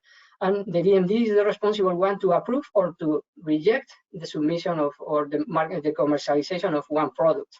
If the product is approved and commercialized, sometimes you may detect some new adverse reactions. So in those cases, all the modifications or the changes are described in the NOAA companion. So this is transparent and you can always check that there. There are also many questions coming from the field. This is in the news for COVID. This is very common. If the new COVID vaccines protect against different strains, this is nothing new in pigs. Even if it's new for humans, in pigs we are already facing this question many years. Like for example, here with PRRS, this is a question that I receive in the field many times a day. If our vaccines are still efficacious against new PRRS strains that are circulating and which could be different from the vaccine strain, heterologous protection, in other words. So, for example, in this study, we can see that all the animals were vaccinated with an Italian strain in 2007. It was a heterologous strain, quite different from the vaccine strain, and we measure the amount of virus in blood. So here in green, you can see the vaccinated animals. They have a very low amount of virus, whereas the non-vaccinated, they have a very big of infection, somewhere around 7 days of age. So that means that those animals were protected against a different strain compared with the vaccine strain. And this is something that we need to do in a routine basis, just to monitor the evolution of the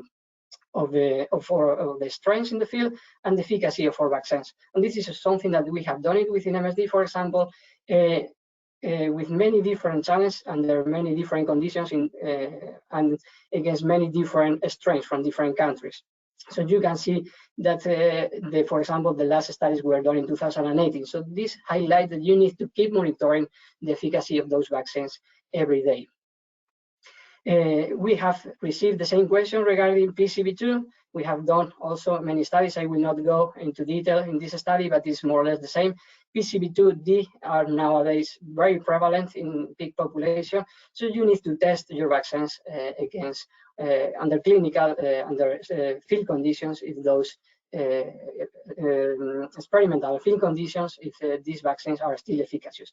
As you can see in these slides, those animals were infected with PCVD and they were vaccinated with a combined PCV and HIO vaccine.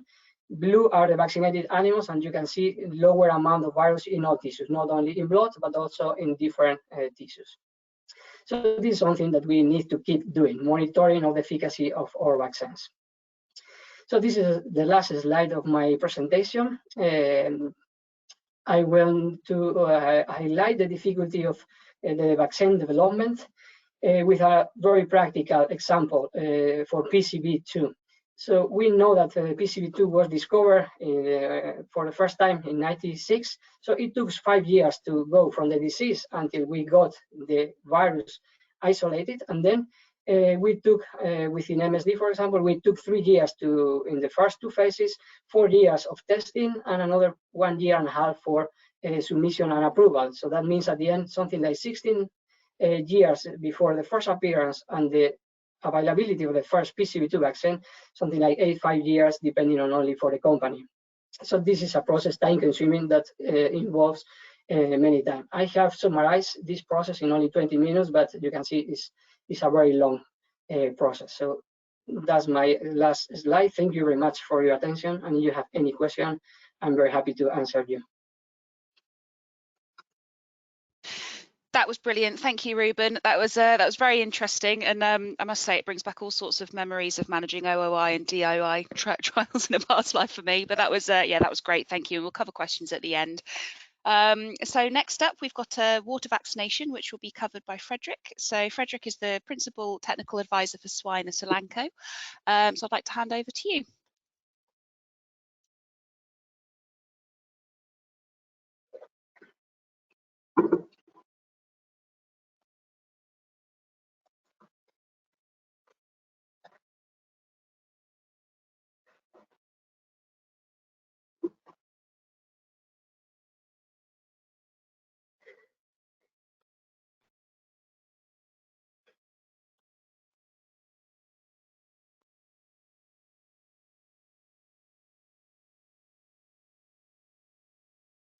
That's it. You're on, Frederick. If you if just unmute yourself, then we should be able to hear you. Okay. Can you hear me now? Perfect. Okay. Good afternoon. In the next 10-15 minutes, I will cover some benefits of water vaccination. So these are all the topics I will be covering. So we will jump right into the first question. What are the benefits and why use water as an administration method? So water as an administration method has several advantages. So as you might know, it's very animal friendly because we don't need to restrain or fix the animal to get something taken up by the animal. So it can drink by itself in the case of water bowl or water line administration. And for some newer vaccines which are for intestinal application, the vaccine is coming right at the location for buildup of local immunity in the intestinal lumen. It's low labor, so for example, for some applications, we can vaccinate like 1,000 or 1,500 pigs in 1 hour using water bowl administration or water line administration. So also for the people performing the vaccination, it's very ergonomic, so they don't need to lift and restrain and sweat a lot, but they can work very easily. Of course, there is some points that we have to take into account regarding the importance of water hygiene and also the system infrastructure. As you might see in the pictures on the right, not all stables, not all water lines, and not all equipment is as clean as we would like to have it, or is as accessible to us. If you have this header tank, for example, you already need to climb or to put yourself in dangerous positions to get the vaccine in the header tank before you can start the vaccination. Moreover, so water hygiene consists of different aspects. And the water quality is, of course, first of all, of utmost important at the incoming water source, where we can have disturbances in the chemical or bacteriological quality of the water. But even if your water quality of incoming water is very good and okay and well tested, then still the water quality at the drinker or at the pig level can still be a problem. And that is mainly due to bacteriological problems, due to, for example, biofilm formation into the water lines. So here are some examples of where it can go right or wrong. So I will not go into all the details, but I have highlighted some of the important things. So first of all, it starts with good water quality. And of course, that also means a regular checkup. So sometimes I come on farms and they say, yeah, we have a water analysis of 5 years ago. Yeah, that's fine, but we need something more recent, because water quality is also like a dynamic process. It can change over time. It can mostly it's not improving, but is becoming worse due to waterline contaminations and so on. So when we want to dose vaccines into the water, of course, a well-functioning dosing pump is key to that. And if you want to go even further, then a flow meter is also something that is very interesting. For example, in poultry, that's quite standard in every stable. In swine, it's not yet a very common tool that we see. In more modern facilities, we sometimes have them, even electronic and linked to computers and so on, but it's really 0.01% of the people, I think, that currently have them. So it's quite important, of course, to know how much water the pigs consume in order to adapt our vaccination to that. Another thing that can be interesting is a double water system that can be switched between plain water and water containing the vaccine or a medicine. And then you can also have a choice which compartments you can distribute that treated water to. And of course, last but not least, I would say a regular check at the end of the water line is also very important in order to know if your water lines are still clean inside. And that's something we cannot see just from the outside in most cases.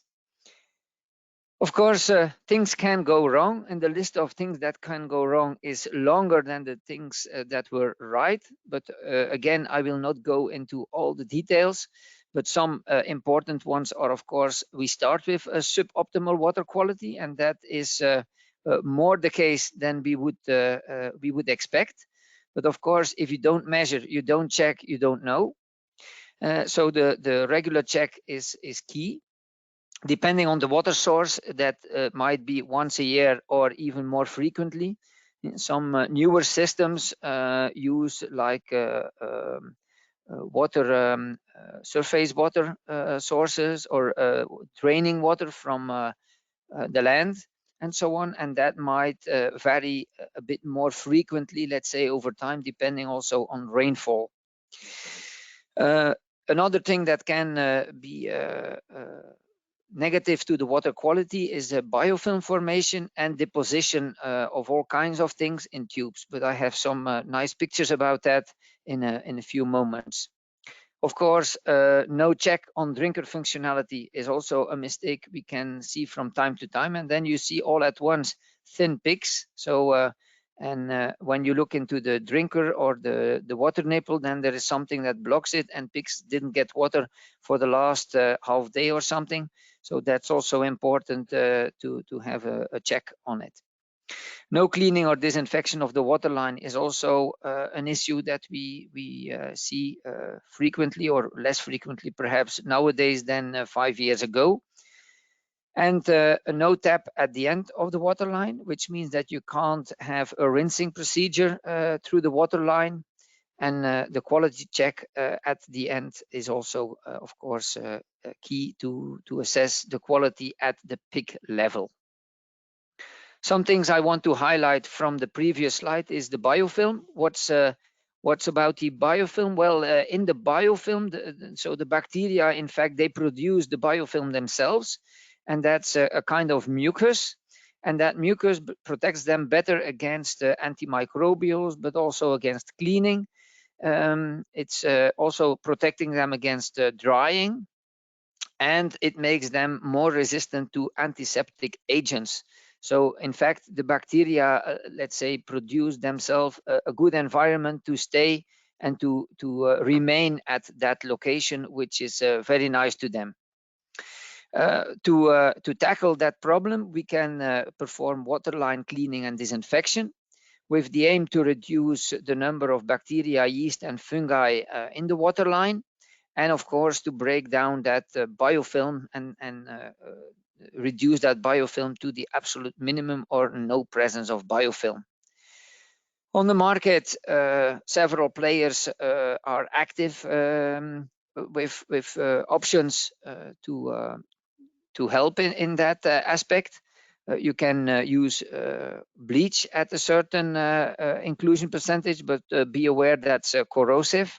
So don't overdose and don't dose continuously. Hydrogen peroxide might be an alternative. There are also products based on vinegar, and also other players in the market have compounds that are based on chlorine dioxide and so on. But for these things, you can contact your water hygiene supplier, of course. Some practical tips and tricks to remember is that drinkers should be from stainless steel material.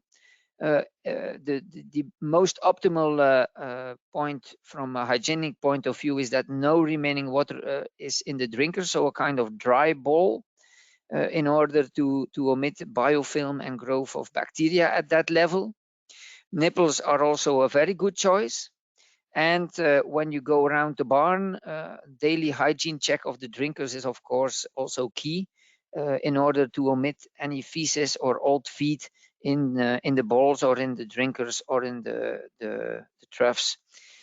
And something that also, when you look at an upgrade of your water line, let's say, you can try to have a recirculation of the water in the water line.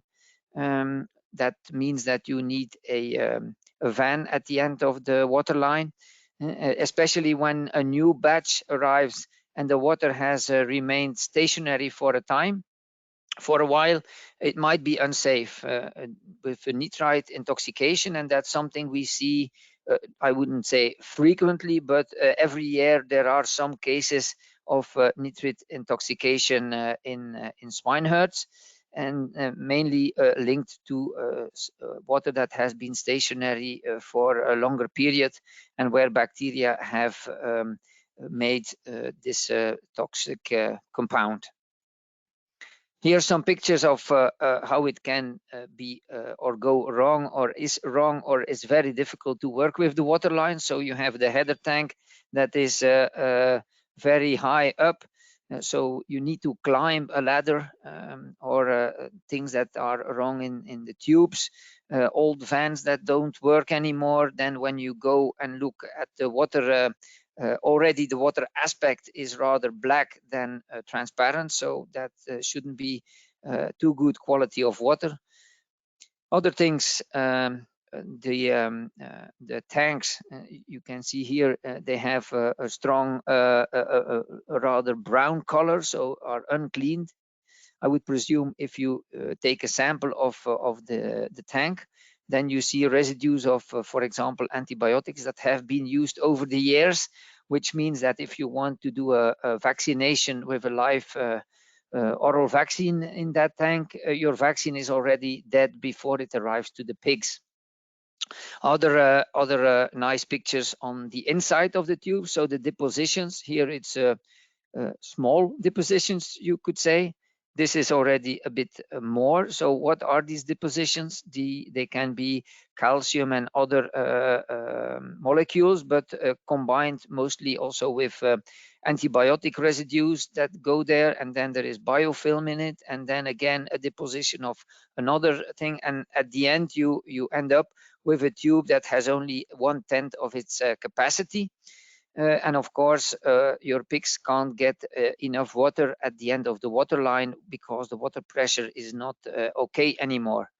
So sometimes when we have to change the water lines, we meet these kind of circumstances. Of course, not everything is bad. Here you see some examples of newer facilities where they have equipped themselves with very good water medication and equipment tools, where they can change the vents per compartment. There is a water filter, even an electronic counter for water flow, and so on. So it can also be excellent. And if you are thinking about a renovation of your barn, for example, the water line is surely something to take into account, especially as we move to more and more oral vaccinations. I think in the future there will become more of them also available. When we look at the best practices to administer water-based vaccines, then we have in fact two options that we can consider. One of the options is the water ball administration. So that means that you have these small click feeders that you can also put fluid in it.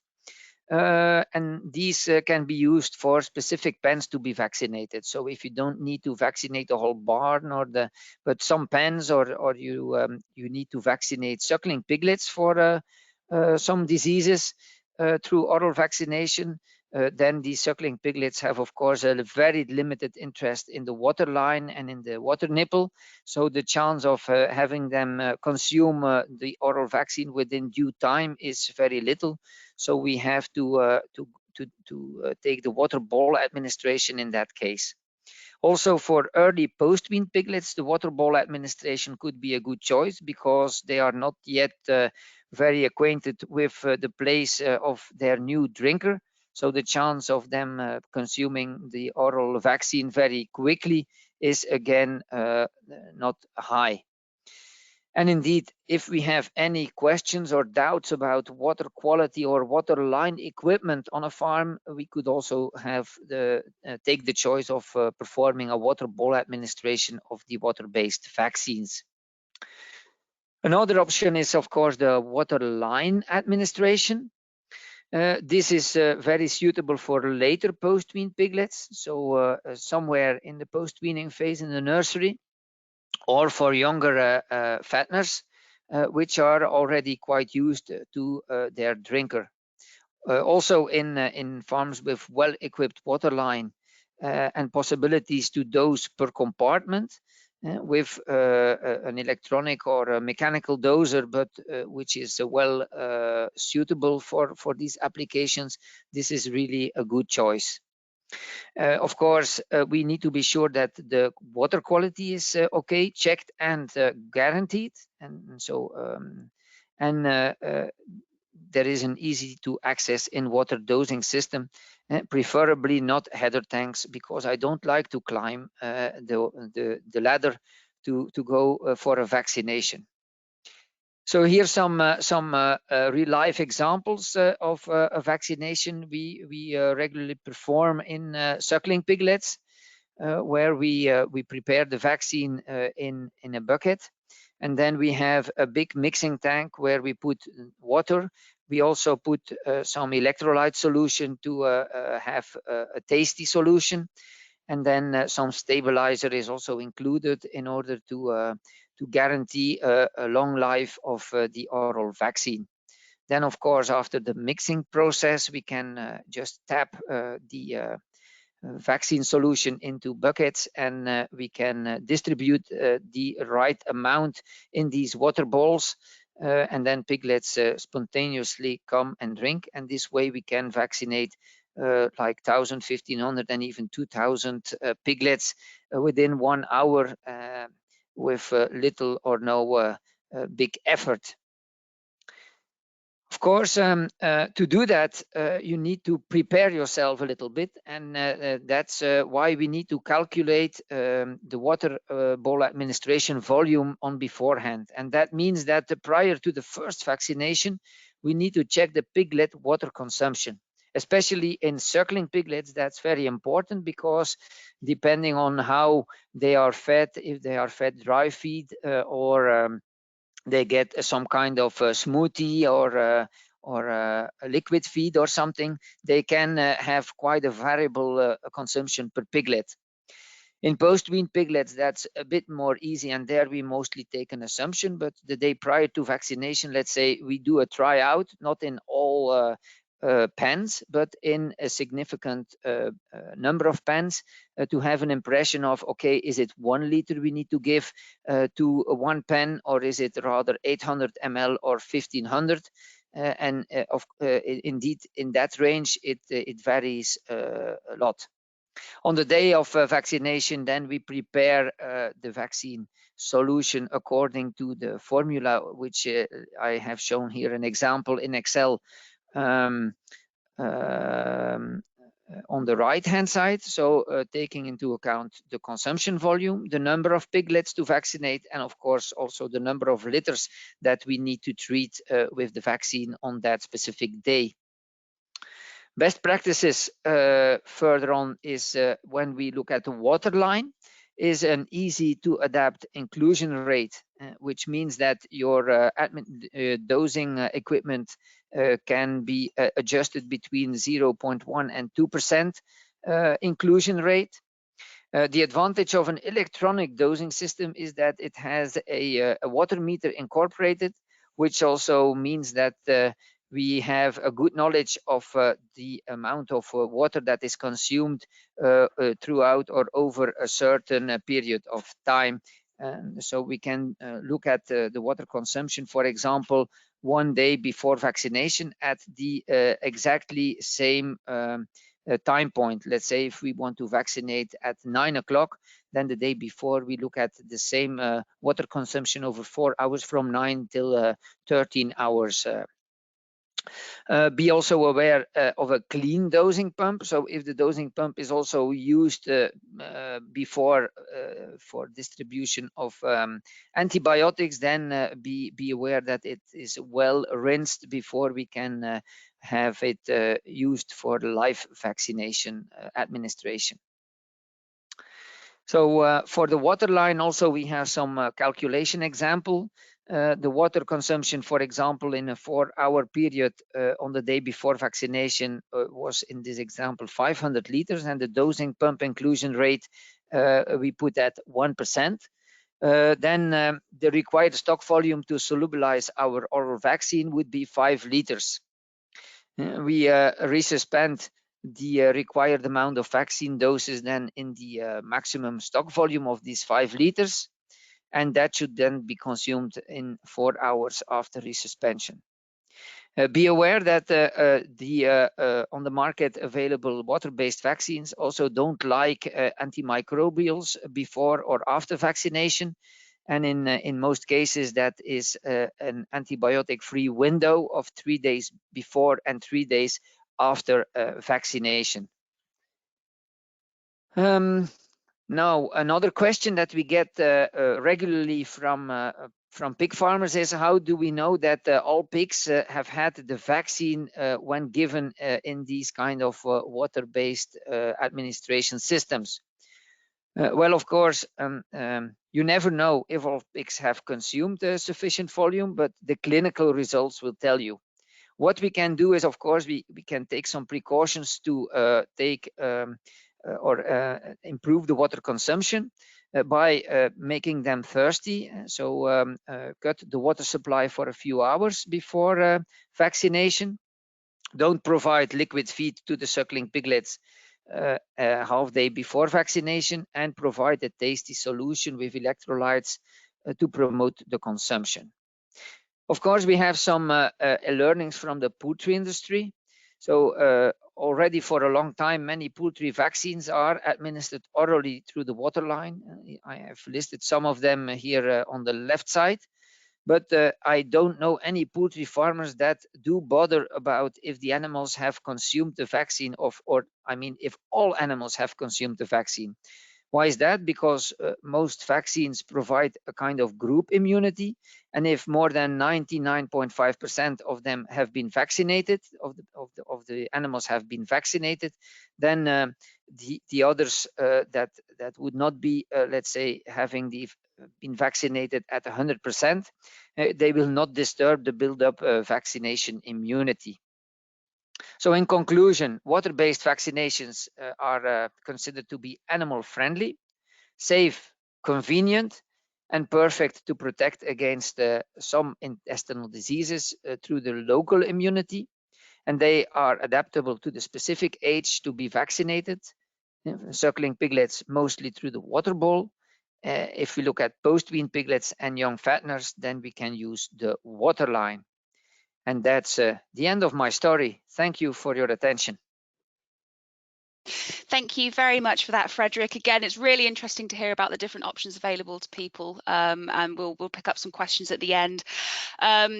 Just while we're on that topic, we've actually got some water guidance available for pig farmers, including water quality, and it's used for administrating antimicrobials, which can be found on the AHDB website. So if it's something you are interested in, then please do go and check that out. So finally, we've got to our last speaker. So we're going to be hearing from Eduardo, who is the National Veterinary Service Manager at Ceva, and he will be covering the on-farm handling and storage of vaccines. So thanks, and over to you, Eduardo.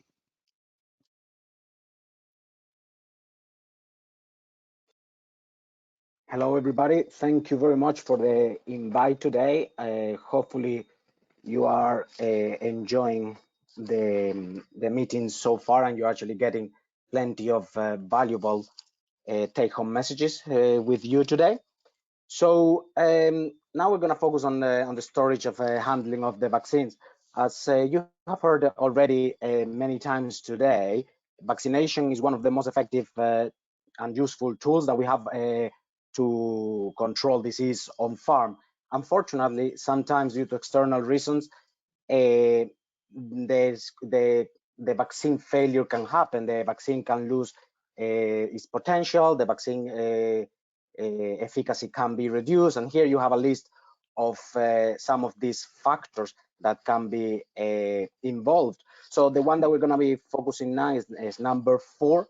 There is a circle in red. So we're talking about what's happening when the vaccine is not stored correctly. So when we're talking about the cold chain, how to keep the vaccine cold at all times, how important is this? Why will you actually need to keep the vaccine maintaining the cold chain? So there are different reasons for that. So first of all, obviously the vaccine needs to be stored in optimum conditions, because if not, the effectiveness might be compromised. It will be compromised because obviously there will be a biodegradation of the vaccine that will be accelerated if the vaccine is not stored within this temperature range. Then this will lead to the vaccine to not be able to provide good protection to every single animal. And then, as we have heard as well several times today, the concept of herd immunity. So this is also going to be compromised if the individual animals are not protected. And on top of that, not only the effectiveness is going to be affected, but also we're going to have problems in our pockets, because we're going to have unnecessary cost and wastage of vaccine, and that's the last thing that we need. So this is a question that we get a lot, because obviously there is some failure with the fridge because the vaccine hasn't been stored properly and the vaccine freezes. So what happens? Can I use the vaccine if the vaccine once the vaccine has been frozen? So there are two different sides to this. So on one side we have the vaccine deterioration, which is gonna make the vaccine poor effective. It's gonna basically reduce the effectiveness of the vaccine. And on the other side, there's gonna be some denaturing of the proteins that are inside the vaccine. And then what this is gonna cause is that the emulsions are becoming unstable, and then there's gonna be some cracks in the vial. These cracks are gonna release some content into the vial, into the content of the vial, and that can actually cause some local adverse reactions that can become serious adverse reactions. So we have the two sides. Not only that it can become ineffective, but also it can cause some damage, some local reactions to the animals. So if we're talking about the cold chain, important considerations that we need to have regarding the fridge, which is actually the main part of our cold chain protocol. So first of all, once we receive the vaccine needs to be put immediately in the fridge, just to maintain the cold chain, and we need to have written down everything about the delivery notes, or everything regarding the expiry date, anything regarding the batch numbers, anything regarding the quantity, just for future reference and to keep a record of that. when we are talking about the expiry date, it's important if we have several batches of the same vaccine to rotate the vaccines on a way that the vaccines that will expire sooner to be on front. So then that way we are allowing ourselves to minimize risk on getting vaccine that will be expired much later, and then having vaccine that will expire soon left in the fridge. Also, we need to avoid to place vaccine in the back of the side of the walls. The reason behind that is because the fluctuation of temperature in the back or on the side, or actually on the door of the fridge, is actually much higher than in the center of the fridge. So then we're gonna have higher maximums and lower minimums, and that's something that we need to avoid. Then we need to place the fridge far from heat sources like radiators, and there will be some ventilation, so don't not too much crowded around the fridge. The same applies for inside the fridge. We need to have as well sufficient space for airflow with the product, so don't pile too much product in once, because the product that will be left in the middle might actually not get the same airflow, and therefore the temperatures reached there are going to be outside the range, which the range, as has been said already today, most of the times will be between 2 and 8 degrees. Also, the fridge needs to be put in regular maintenance just to make sure that it's working at odd times. And we need to have some protocols in place in case the fridge breaks, for example, and what we're doing with the vaccine or other products that we have in the fridge. It's important to record daily the fridge temperatures and keep a record of this. Ideally, we should use a daily logger. That will be an automatic way, but if not, we can use a thermometer of minimum and maximum. So here in this picture, you can see something that I really like. Two things actually. If you look at the door, I like the see-through door, just because it actually allows you to see what the stock you have at the moment and what do you need to pick up for the vaccination session without having to open the door continuously or leave it for longer, so then avoiding the fluctuation of temperature. And second, and for the same reason, then we have an external thermometer display, which is basically, as I said, for the same reason, that it's allowing us to not open and closing the fridge door continuously to avoid any loose or any heating up inside the fridge. Talking about the thermometer, as I say, if you're not getting a daily logger, if you're getting a thermometer of maximum and minimum, then that's also quite a valuable idea. So the important thing when you're getting one of these thermometers is to always record the temperature at the same time every day, so you have like 24-hour period. So just for example, every day at 9 a.m. So then, as I said, you have 24-hour periods, and then importance as well of having a display outside so you can check it without opening the fridge continuously, because the importance of keeping that fridge closed as much as possible, just because of how valuable is the product that you have inside. And when we're talking about the recording of fridge temperature, as you see, I give it a lot of importance. This actually as well applies for human medicine, so it's not just only for us.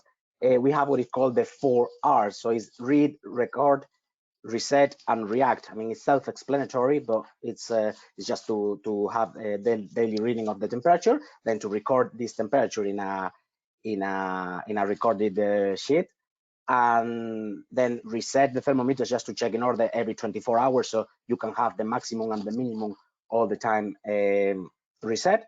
And finally, obviously, react if we encounter a problem and the temperatures go above or under or below this 2 to 8 degrees range. Something as well important to mention about the storage of the vaccines is the ultraviolet exposure, the light exposure. Some vaccines are very sensitive to light. Some of them are maybe slightly less, but still they will lose their potency if exposed to it.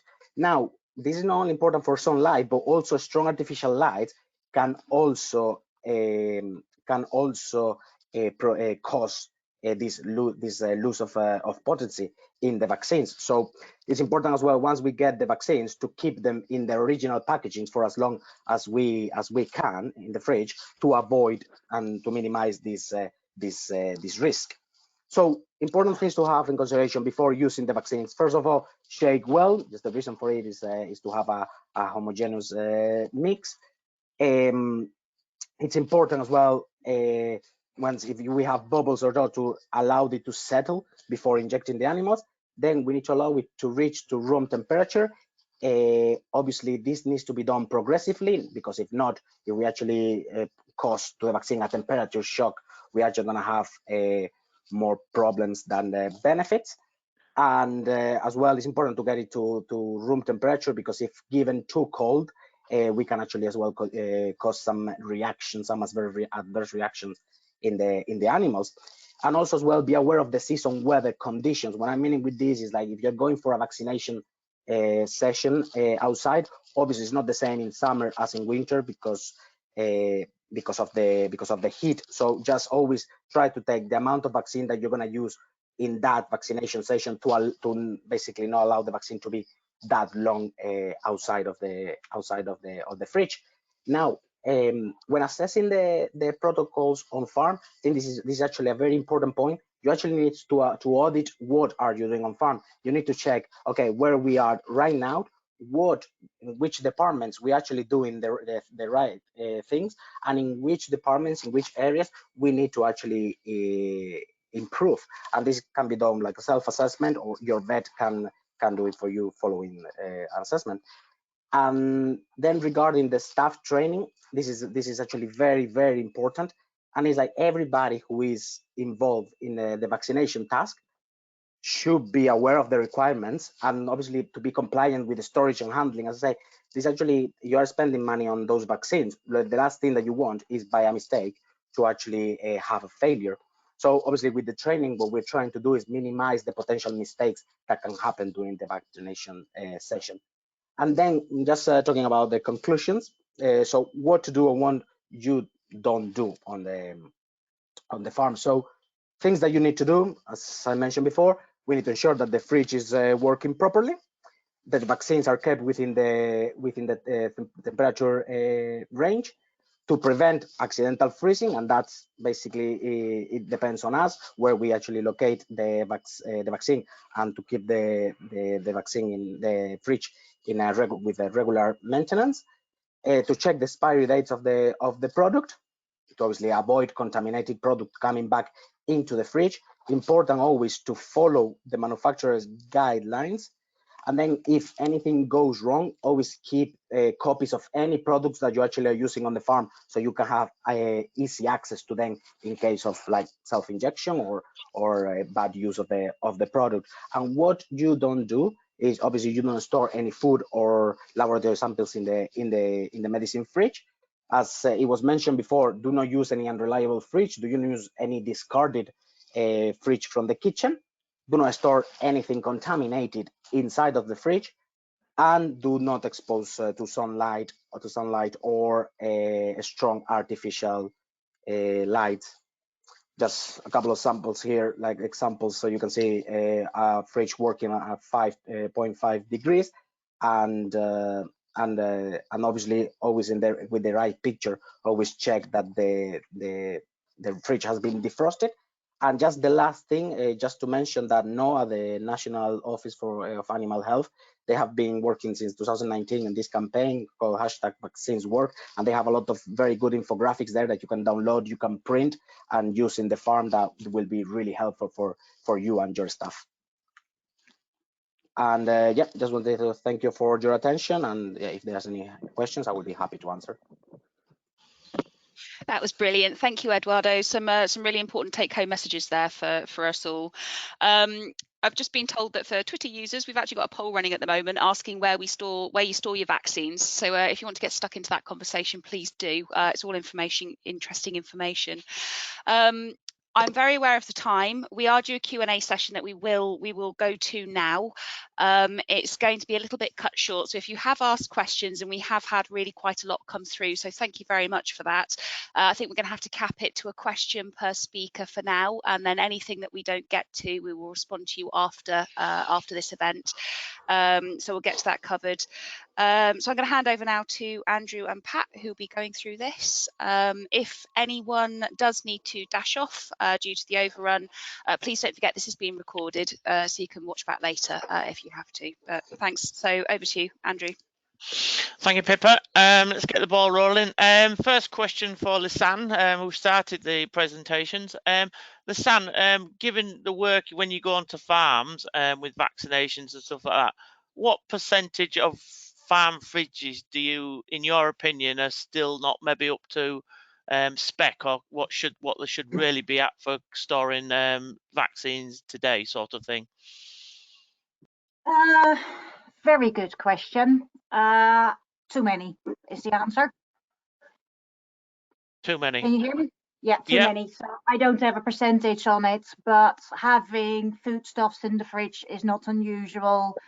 Obviously, I'm a little bit biased because when we go on farm, it is because there's issues, and fridge generally is one of the big problems. I just spoke to somebody there who regularly goes on farms and has a wee nosy around as not a pharmaceutical company, but another company, and he is also very worried. So the answer is, I don't have an exact number, but it is too many. Lovely. Thank you, Lisanne. Patrick?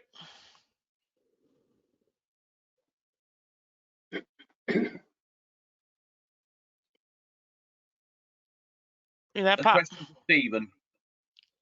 Using ID vaccination, is there a risk to inject too little vaccine by maybe not going all intradermal, but only intraepidermal?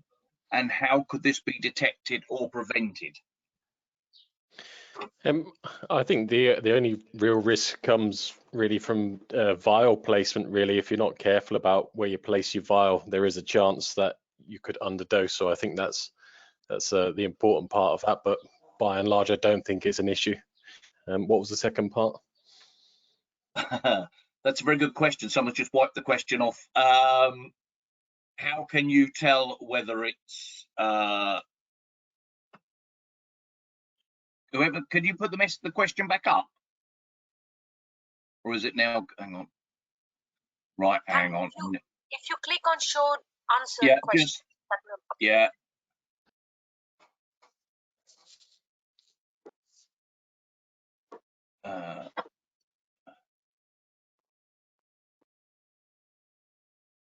I still can't find it. Well, no worries. If you can, okay. could you just drop me an email and I'll get a response. Will do. Yeah, I still can't see it. So yeah, we'll get you to answer that offline. No worries, no problem. Question for Frederick. Are there, let me read this out. Have you seen any approaches that increase antibiotic transmission into the colostrum via maternal vaccination through specific sow feeding practices? Well, what we sometimes see is that when sows are treated with antimicrobials, some of the antimicrobials are transmitted through the milk. So that might be a risk where pigs are exposed to antimicrobials, which we are unaware of because we didn't give them to the piglets. But I think with the antibiotic reduction we are going to see, and we are currently living through, let's say, that risk of group treated sows with antibiotics is in the suckling phase, let's say, is reduced. So I think the most important exposure of antibiotics to piglets is sometimes when still long-acting products are used, and they are used, well, not too long before the oral vaccination. That's something we always need to be aware of and ask when we go on farms for a startup of a vaccination, that this is certainly or surely not the case, in order to prevent vaccination failure. Thank you. Two that are linked, and this would be for Frederic. Cutting off water supply and the legality regarding red tractor. And then he's followed that up with all pigs over 2 weeks of age must have permanent access to water. Yeah. What's Okay. your- Okay. Yeah. A good question, but it's not for hours and hours. We cut the water supply. It's just for a very short period in order to first of all prepare the doser for administration of the water. So and also to tease them a little bit to go to the drinker again. But of course, we don't cut it for hours and hours before we go on for a vaccination, because then you would have the risk that they drink too fast, and some pigs drink all the vaccine and other pigs don't drink anything. And another point is that when you do the water ball administration, of course, if you cut the water or you don't cut the water, it doesn't really has a big impact, because it's mostly because the sows are still in lactation. They don't drink a lot from the drinkers. So there we don't cut the water supply even, because it has no improvement of water uptake from the vaccine, from the water balls. Thank you. Question for Laura. Laura, what are the trigger factors that causes a virus to mutate? Is it purely a biological state, or is it an external factor that can sometimes create a virus to mutate? Yeah, good question. So the process of mutation happens completely by random. But what external factors can have is whether that mutation benefits the virus or not. So, for example, a mutation might happen at random, which means that virus might escape a particular brand of vaccine. So if that brand of vaccine is not used on farm, that mutation won't be beneficial, and that mutant might not become most dominant. But if that vaccine is used, then that will drive that mutation to become a benefit, and then it's that virus that will multiply most and become dominant.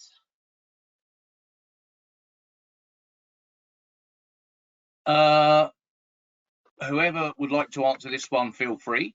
Are adjuvants crucial or even essential to optimize titer responses? I presume that such materials are not used in waterborne vaccines, or are they? I can comment on that. No, in water-based vaccines, we don't use an adjuvant. The only thing that is together with the pellet in the vial is some stabilizer, which guarantees when you mix the vaccine up to 2 ml per pig for a drench solution, then you have enough stabilizer in it. But no adjuvants are used for water-based vaccine. But perhaps somebody else can comment on injectable vaccines. I'm happy to comment on that, if that's okay, and I'm sure the others can add. So yeah, it depends. So modified live vaccines, they behave like normal in the body, but so they stimulate all the different immune targets, as it were. So generally they don't need a very aggressive adjuvant, but killed vaccines are different, and sometimes we want to steer the immune system into a certain direction. Depends on whether antibody, so the ones, as Laura explained, code the pathogen, are important, or whether it's the cell-mediated immunity that's important, which are the ones that she called them their Pac-Man cells. So with adjuvants, we can steer them, and adjuvants are more important in killed vaccines as well. There's other stuff that we can do, like giving a depot effect and what have you, but generally live ones require a less aggressive or no adjuvant at all, but killed ones generally do. Thank you, Lisanne. And I know... Also, I would like to add something very quick. Yes, go on. Yes, so just regarding as well, in the department of autogenous vaccines, for example, it will also depend on the pathogen. If it's a intrinsically low pathogenic pathogen, then it probably will need a strong adjuvant to be able to create immune response with other pathogens, even if they are still, all of them are obviously inactivated, killed pathogens. They might have per se a higher pathogenic, and then they might not need that adjuvant to be as strong. Just what Lisanne was commenting, but also applying that for the autogenous vaccines. Lovely, thank you very much. Ruben, final question for you, and this is going to be purely from the heart, from a pigman who used to jab lots of pigs. Over the last couple of years, we've seen the really good development into combined vaccines. You know, we're up to 2 to 3 in one shot now. You know, when are we going to get the magic 7-in-1 or 5-in-1 vaccine to cover a lot more, to to save the stockman all these vaccination jabs and going forward, etc.? Yeah, this is a good question, and this is, I think, a dream not only from every vet, but also a dream from myself. When we can move into combination of vaccines, including, like, for example, we see in dogs that you can have 4, 5, 6 different vaccines together. This is a good question. Research is still going on. So far, we have seen that it's possible. There are some limitations. We still need to monitor, to work on that. But yeah, I cannot give a date where we can vaccinate against 7 pathogens. Is utopic, but I assume that we are working on that way. Not only MSD, but I assume every pharmaceutical company.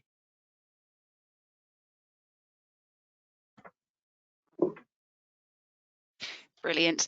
That was fabulous. Thank you very much to everybody. I'm very aware of the time, so I'm afraid we're going to have to cut the Q&A really short, which is a shame. We do have some other questions that have come in. We will pick those up. So speakers will be sending them over to you, communicating with the people who asked them to make sure that we've got some responses. But it's really nice to see that there's been so much interaction. So I'd just like to thank you again for your time. That was really, really good. So thank you. So before we move to the final concluding part of this afternoon, just going to flash up another quick poll for the people who are attending. So Emily, if you could just cue that for me, please. So just out of interest, is this format something that you'd like to see again? Is it something that you're likely to attend? By format, I mean a number of sort of speakers followed by a bit of an AHDB update, aimed at people across the country, not specific to any particular region or any particular type of system. That'd be really useful for us to know to help. So please, if you could just fill that in, and then we'll move on to the final part. And just while you're doing that, I'd just like to highlight the fact that, as always, we're really keen to hear your feedback. So don't hesitate to get in touch. It's always good to hear from you, and there will be feedback forms going out after this that would be very keen to receive to help us inform our future activity. So that poll should be coming to an end soon. Brilliant, fabulous. So on to the final part of this afternoon. So some of you may have caught the tail end of the video running while waiting for us to start. We're going to show it in full now, and it gives an update from some of the teams across AHDB and what they're up to in support of the pork industry. So some of these faces you'll be very familiar with, others will be new to you. Due to our overrun, we will be storing any questions. So if you have them for us as a KE team, by all means do ask, and if we can, we'll answer real time. If it's for any of the other teams or the people that you see as a part of the next sort of 10 minutes or so, then please pop them into that question box. We'll take them back to those teams and then respond to you after this. So just for your reference, the video includes information on from the health and welfare team on some of the tools and services available that you can use to promote your animal health within your business. So it's particularly relevant to this afternoon. So on that note, Emily, if you'd like to hit play.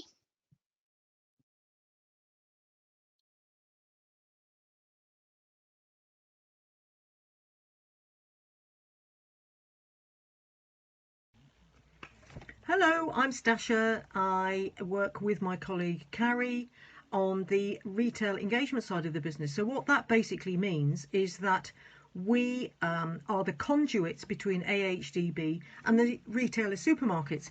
And today I just wanted to give you a bit of a background into the kind of role that we do within the business. So you can see here by looking at this visual aid number 1 is the scope of the role that we have. So you can see we have at the top 6 sectors within AHDB, and you can see at the bottom that we've listed the key retailer supermarkets in the UK. So the key thing to get across here is that Carrie and I aren't just working in silos, so we don't work for specific sectors within AHDB. What happens is that we are allocated specific retailers. So the retailers I work with in this graph, in this chart here, are Asda, Morrison's, Co-op and Aldi, and I do a little bit of work with Iceland. But the key thing to really talk about here is that working with the retailers, internally we work in a matrix environment. So we've had a massive learning curve because obviously we have to know, well, we know an awful lot about a little amount about a lot of things, because clearly you can see that we are trying to talk to the retailers about a whole number of different things. But because we've only got allocated retailers, we can really get to the nub of how we work with them, what's important to them, what their strategies are, how we can get our strategy in front of them, and what's really key within that. So how we actually go about working with the retailers. Our strategy, obviously we've got our key pillars which fall into 2 key areas. The first one is market development and the second one is farm performance. Hello, my name's Siobhan and I work with the animal breeding and product quality team. One of the projects I manage is the Pork CIRA project, which stands for Stable Isotope Reference Analysis. This project works alongside BMPA to provide greater confidence in the provenance of pork which is labelled as British and pork which carries the red tractor logo. Isotope testing looks at the water content of the meat to identify where the pig would have been farmed prior to slaughter. It does this by analysing the carbon and nitrogen content, as well as other components which could be present in the pig's feed and drinking water. Due to the large database that AHDB has, we can match these samples with almost postcode precision within Great Britain and the UK. As well as this, the database contains information from Europe, so we can also look at the likelihood that samples could have come from further afield. Hi, Jonathan Eckley, Head of Asia Pacific Export here at AHDB. The export team at AHDB cover 2 broad areas of activity. Firstly, supporting market access. While market access remains the responsibility of the competent authority, the role AHDB colleagues play is providing in-depth technical support to aid those negotiations in opening new markets and also maintaining access to existing high volume and high value markets. Some recent examples of this work include Mexico, where AHDB has been heavily involved in the technical support of the negotiations of opening the Mexico market to British pork, and hopefully those negotiations will be reaching conclusion very soon. Mexico imports 600,000 tonnes of pork, so it provides a great opportunity for the pork sector. Vietnam is becoming strategically important on global trade flows around Asia, and again colleagues have been working very closely with the competent authority on those negotiations, supporting them with the technical information on the supply chain here to reach equivalence and move that forward as we progress to getting access to Vietnam for our pork. Market development is the second area of activity that the team focuses on. Once we have access to markets, we work really closely with UK pork exporters to help them develop those markets and achieve their ambitions around the world. We have a strategic focus outside of Europe on pork marketing. So North America is a key region for us, where we have work in Mexico, the USA and Canada. And across Asia, we also have strategic markets, particularly China and Japan. We work with some agencies in market. We appointed a new agency in the USA, a new digital PR agency in China last year, and an agency to support our work in Japan. These have been key to us in the last 12 months, where the pandemic has prevented us from travelling and getting out to market to run events on the ground. I'm incredibly proud of the export team here at AHDB, how dynamic they have been and how they've worked in collaboration with many other teams in AHDB, particularly our digital colleagues, in pivoting our activity from bricks and mortar activity into the virtual world. While activity has been difficult this year because of the pandemic, we pivoted that activity into the social media platform, particularly targeting younger consumers and younger chefs to help us get the message out there of the UK as a supplier of a really quality product for discerning food service buyers. So we will continue to do that. As we emerge from the pandemic, we're very keen to get back to market, and hopefully later this year we'll be able to get exporters to new markets to meet new people and do business. Hi, my name's Nicola Montgomery. I'm the AHDB Bureau Services Manager. So what do we do to support the pork sector? Well, we provide a small, dedicated customer service helpline that supports the various tools that the pork sector has via AHDB and other services. And what are they specifically? So the services that we support specifically are E8ML2, which is the statutory movement system, where you have to record any pig movements pre-notified prior to the pigs moving. We also support the electronic medicine book. This is for the pork sector only and has been around for the last 3 or 4 years and has been really good in supporting the industry show its dedication to health and welfare throughout the sector. We support Pig Hub. This is the glue that holds the rest of the services together. It's the single point of sign-on where you can access all other services, including things like the Pig Health Scheme. And finally, we support Pig Pro. This is a support service created by AHDB where you can record staff training and also look at compliance and track how you're doing against any compliance sets that are set for you or your business. If you wish to give us a call and ask for any support on any of those services, please call 0844 335 8400. Thank you. Hi everyone, my name is Bethan Wilkins and I'm a Senior Red Meat Analyst within the AHDB Market Intelligence Department. What that really means is I spend an awful lot of time looking at all the key market statistics relating to the British pork sector. So lots of looking at production and trade info and then writing that up for you in easy to read reports and also doing presentations and little videos. Also, we do a bit of forecasting, so again, trying to help you guys work out what's likely to happen in terms of slaughter numbers in the coming months, for example. Also MMI, we've got teams that do things like produce the actual statistics, like producing the SPP, and there's also a few people that look specifically at the consumer and retail data, and also looking at some policy analysis, particularly around everyone's favourite topic of Brexit. So we've certainly got a lot of number crunching that goes on within the MI team. Hi there, it's Mark Campbell here from the Business Insights and Skills team at AHDB, and I just wanted to let you know, as pork producers and levy payers, what we have on offer for you this coming year. So from a business perspective, Sarah Herford and the farm economics team are working tirelessly at the moment to establish some whole farm KPIs, both technical and financial, to help you assess the profitability of your business and make some changes and some steers through data and decisions. Then we're working closely with the market intelligence team to establish some webinars in the coming months around policy change and how that could affect your business and how you can react to the various changes that are happening in policy currently.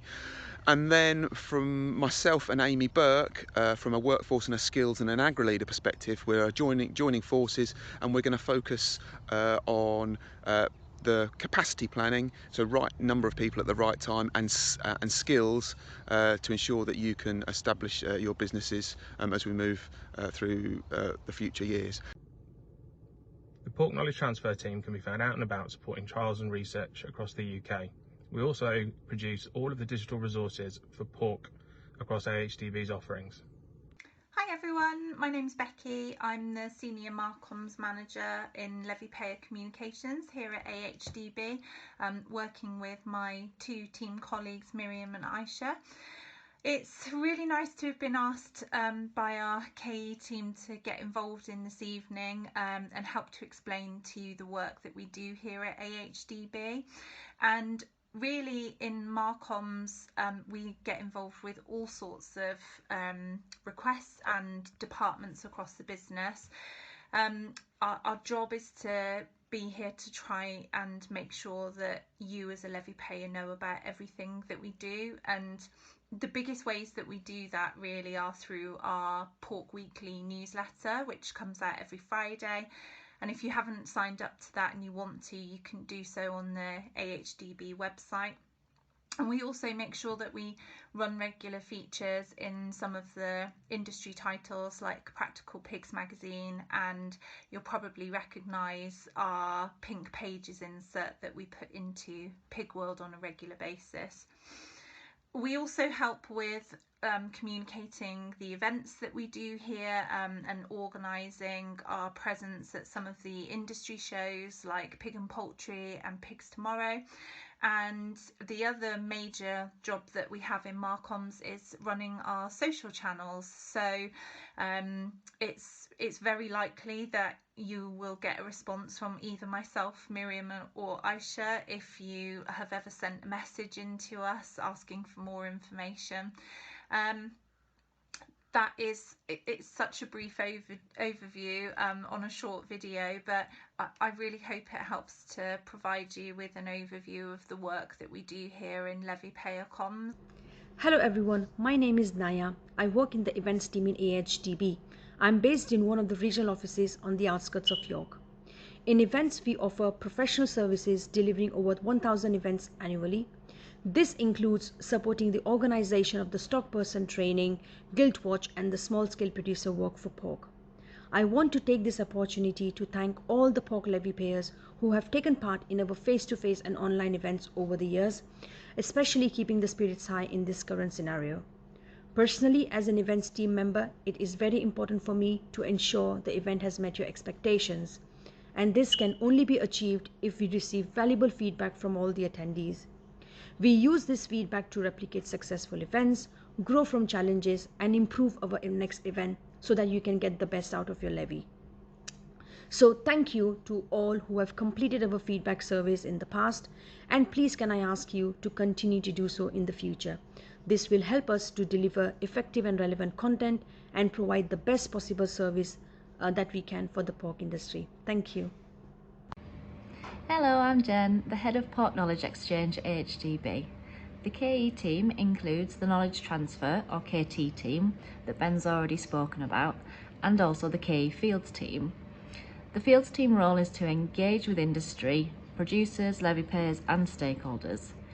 We bring out to industry what AHDB are up to and take information from the industry back into our organisation. We host events like today and face-to-face events when COVID is permitting. The aim is to provide networking opportunities and bring research out to producers and demonstrate any practical applications. We host a farm excellence platform that includes a number of strategic farms and monitor farms. These look at specific technical or business projects, and then they share the learnings with HDB, and we disseminate that out to the wider industry. We've also got pig clubs. These are developed to meet all different types of businesses, including small-scale producers. And if you'd like to know any more about what AHDB is up to, please get in touch with us. I really hope you're enjoying today's event, and I hope that we'll be able to see each other soon. Thanks, bye. AHDB provides a secretariat for both the Pig Health and Welfare Council and the Pig Vet Society. These organisations are focused on improving the health and welfare of pigs. By working with them, AHDB helps the industry address the challenges facing it and maximises any opportunities for improvement. EMB Pigs collects antibiotic use data for the UK pig herd. It demonstrates that the pig industry has reduced their antibiotic use by over 60% since 2015. Pig Health Scheme assesses pigs at slaughter for 12 different health conditions, with reports sent to producers and their vet within 48 hours. Due to the current pandemic, the scheme is suspended and plans are being put in place to resume when it is safe to do so. The Significant Diseases Charter alerts members to a disease outbreak. It currently covers over 60% of producers, but the more members that sign up, the more effective it will be. The Rural Welfare Scheme enables producers to evidence and benchmark the welfare of their pigs on farm. Assessments give compliance with Red Tractor and QMS assurance standards. To date, over 13 million finisher pigs have been assessed under rural welfare. Pig Hub joins all these AHDB pork services together with your single login to access all your reports and sign up for our schemes. It also links to EML2 and other statutory services.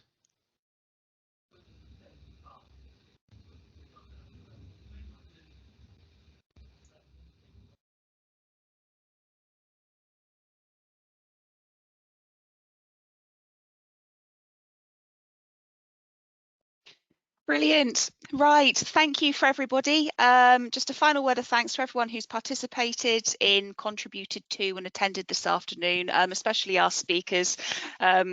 We could have taken a whole day, I think, going through those and going through the questions, which is good. And I think next possible opportunity to do so, we'll do something with that. So thank you all.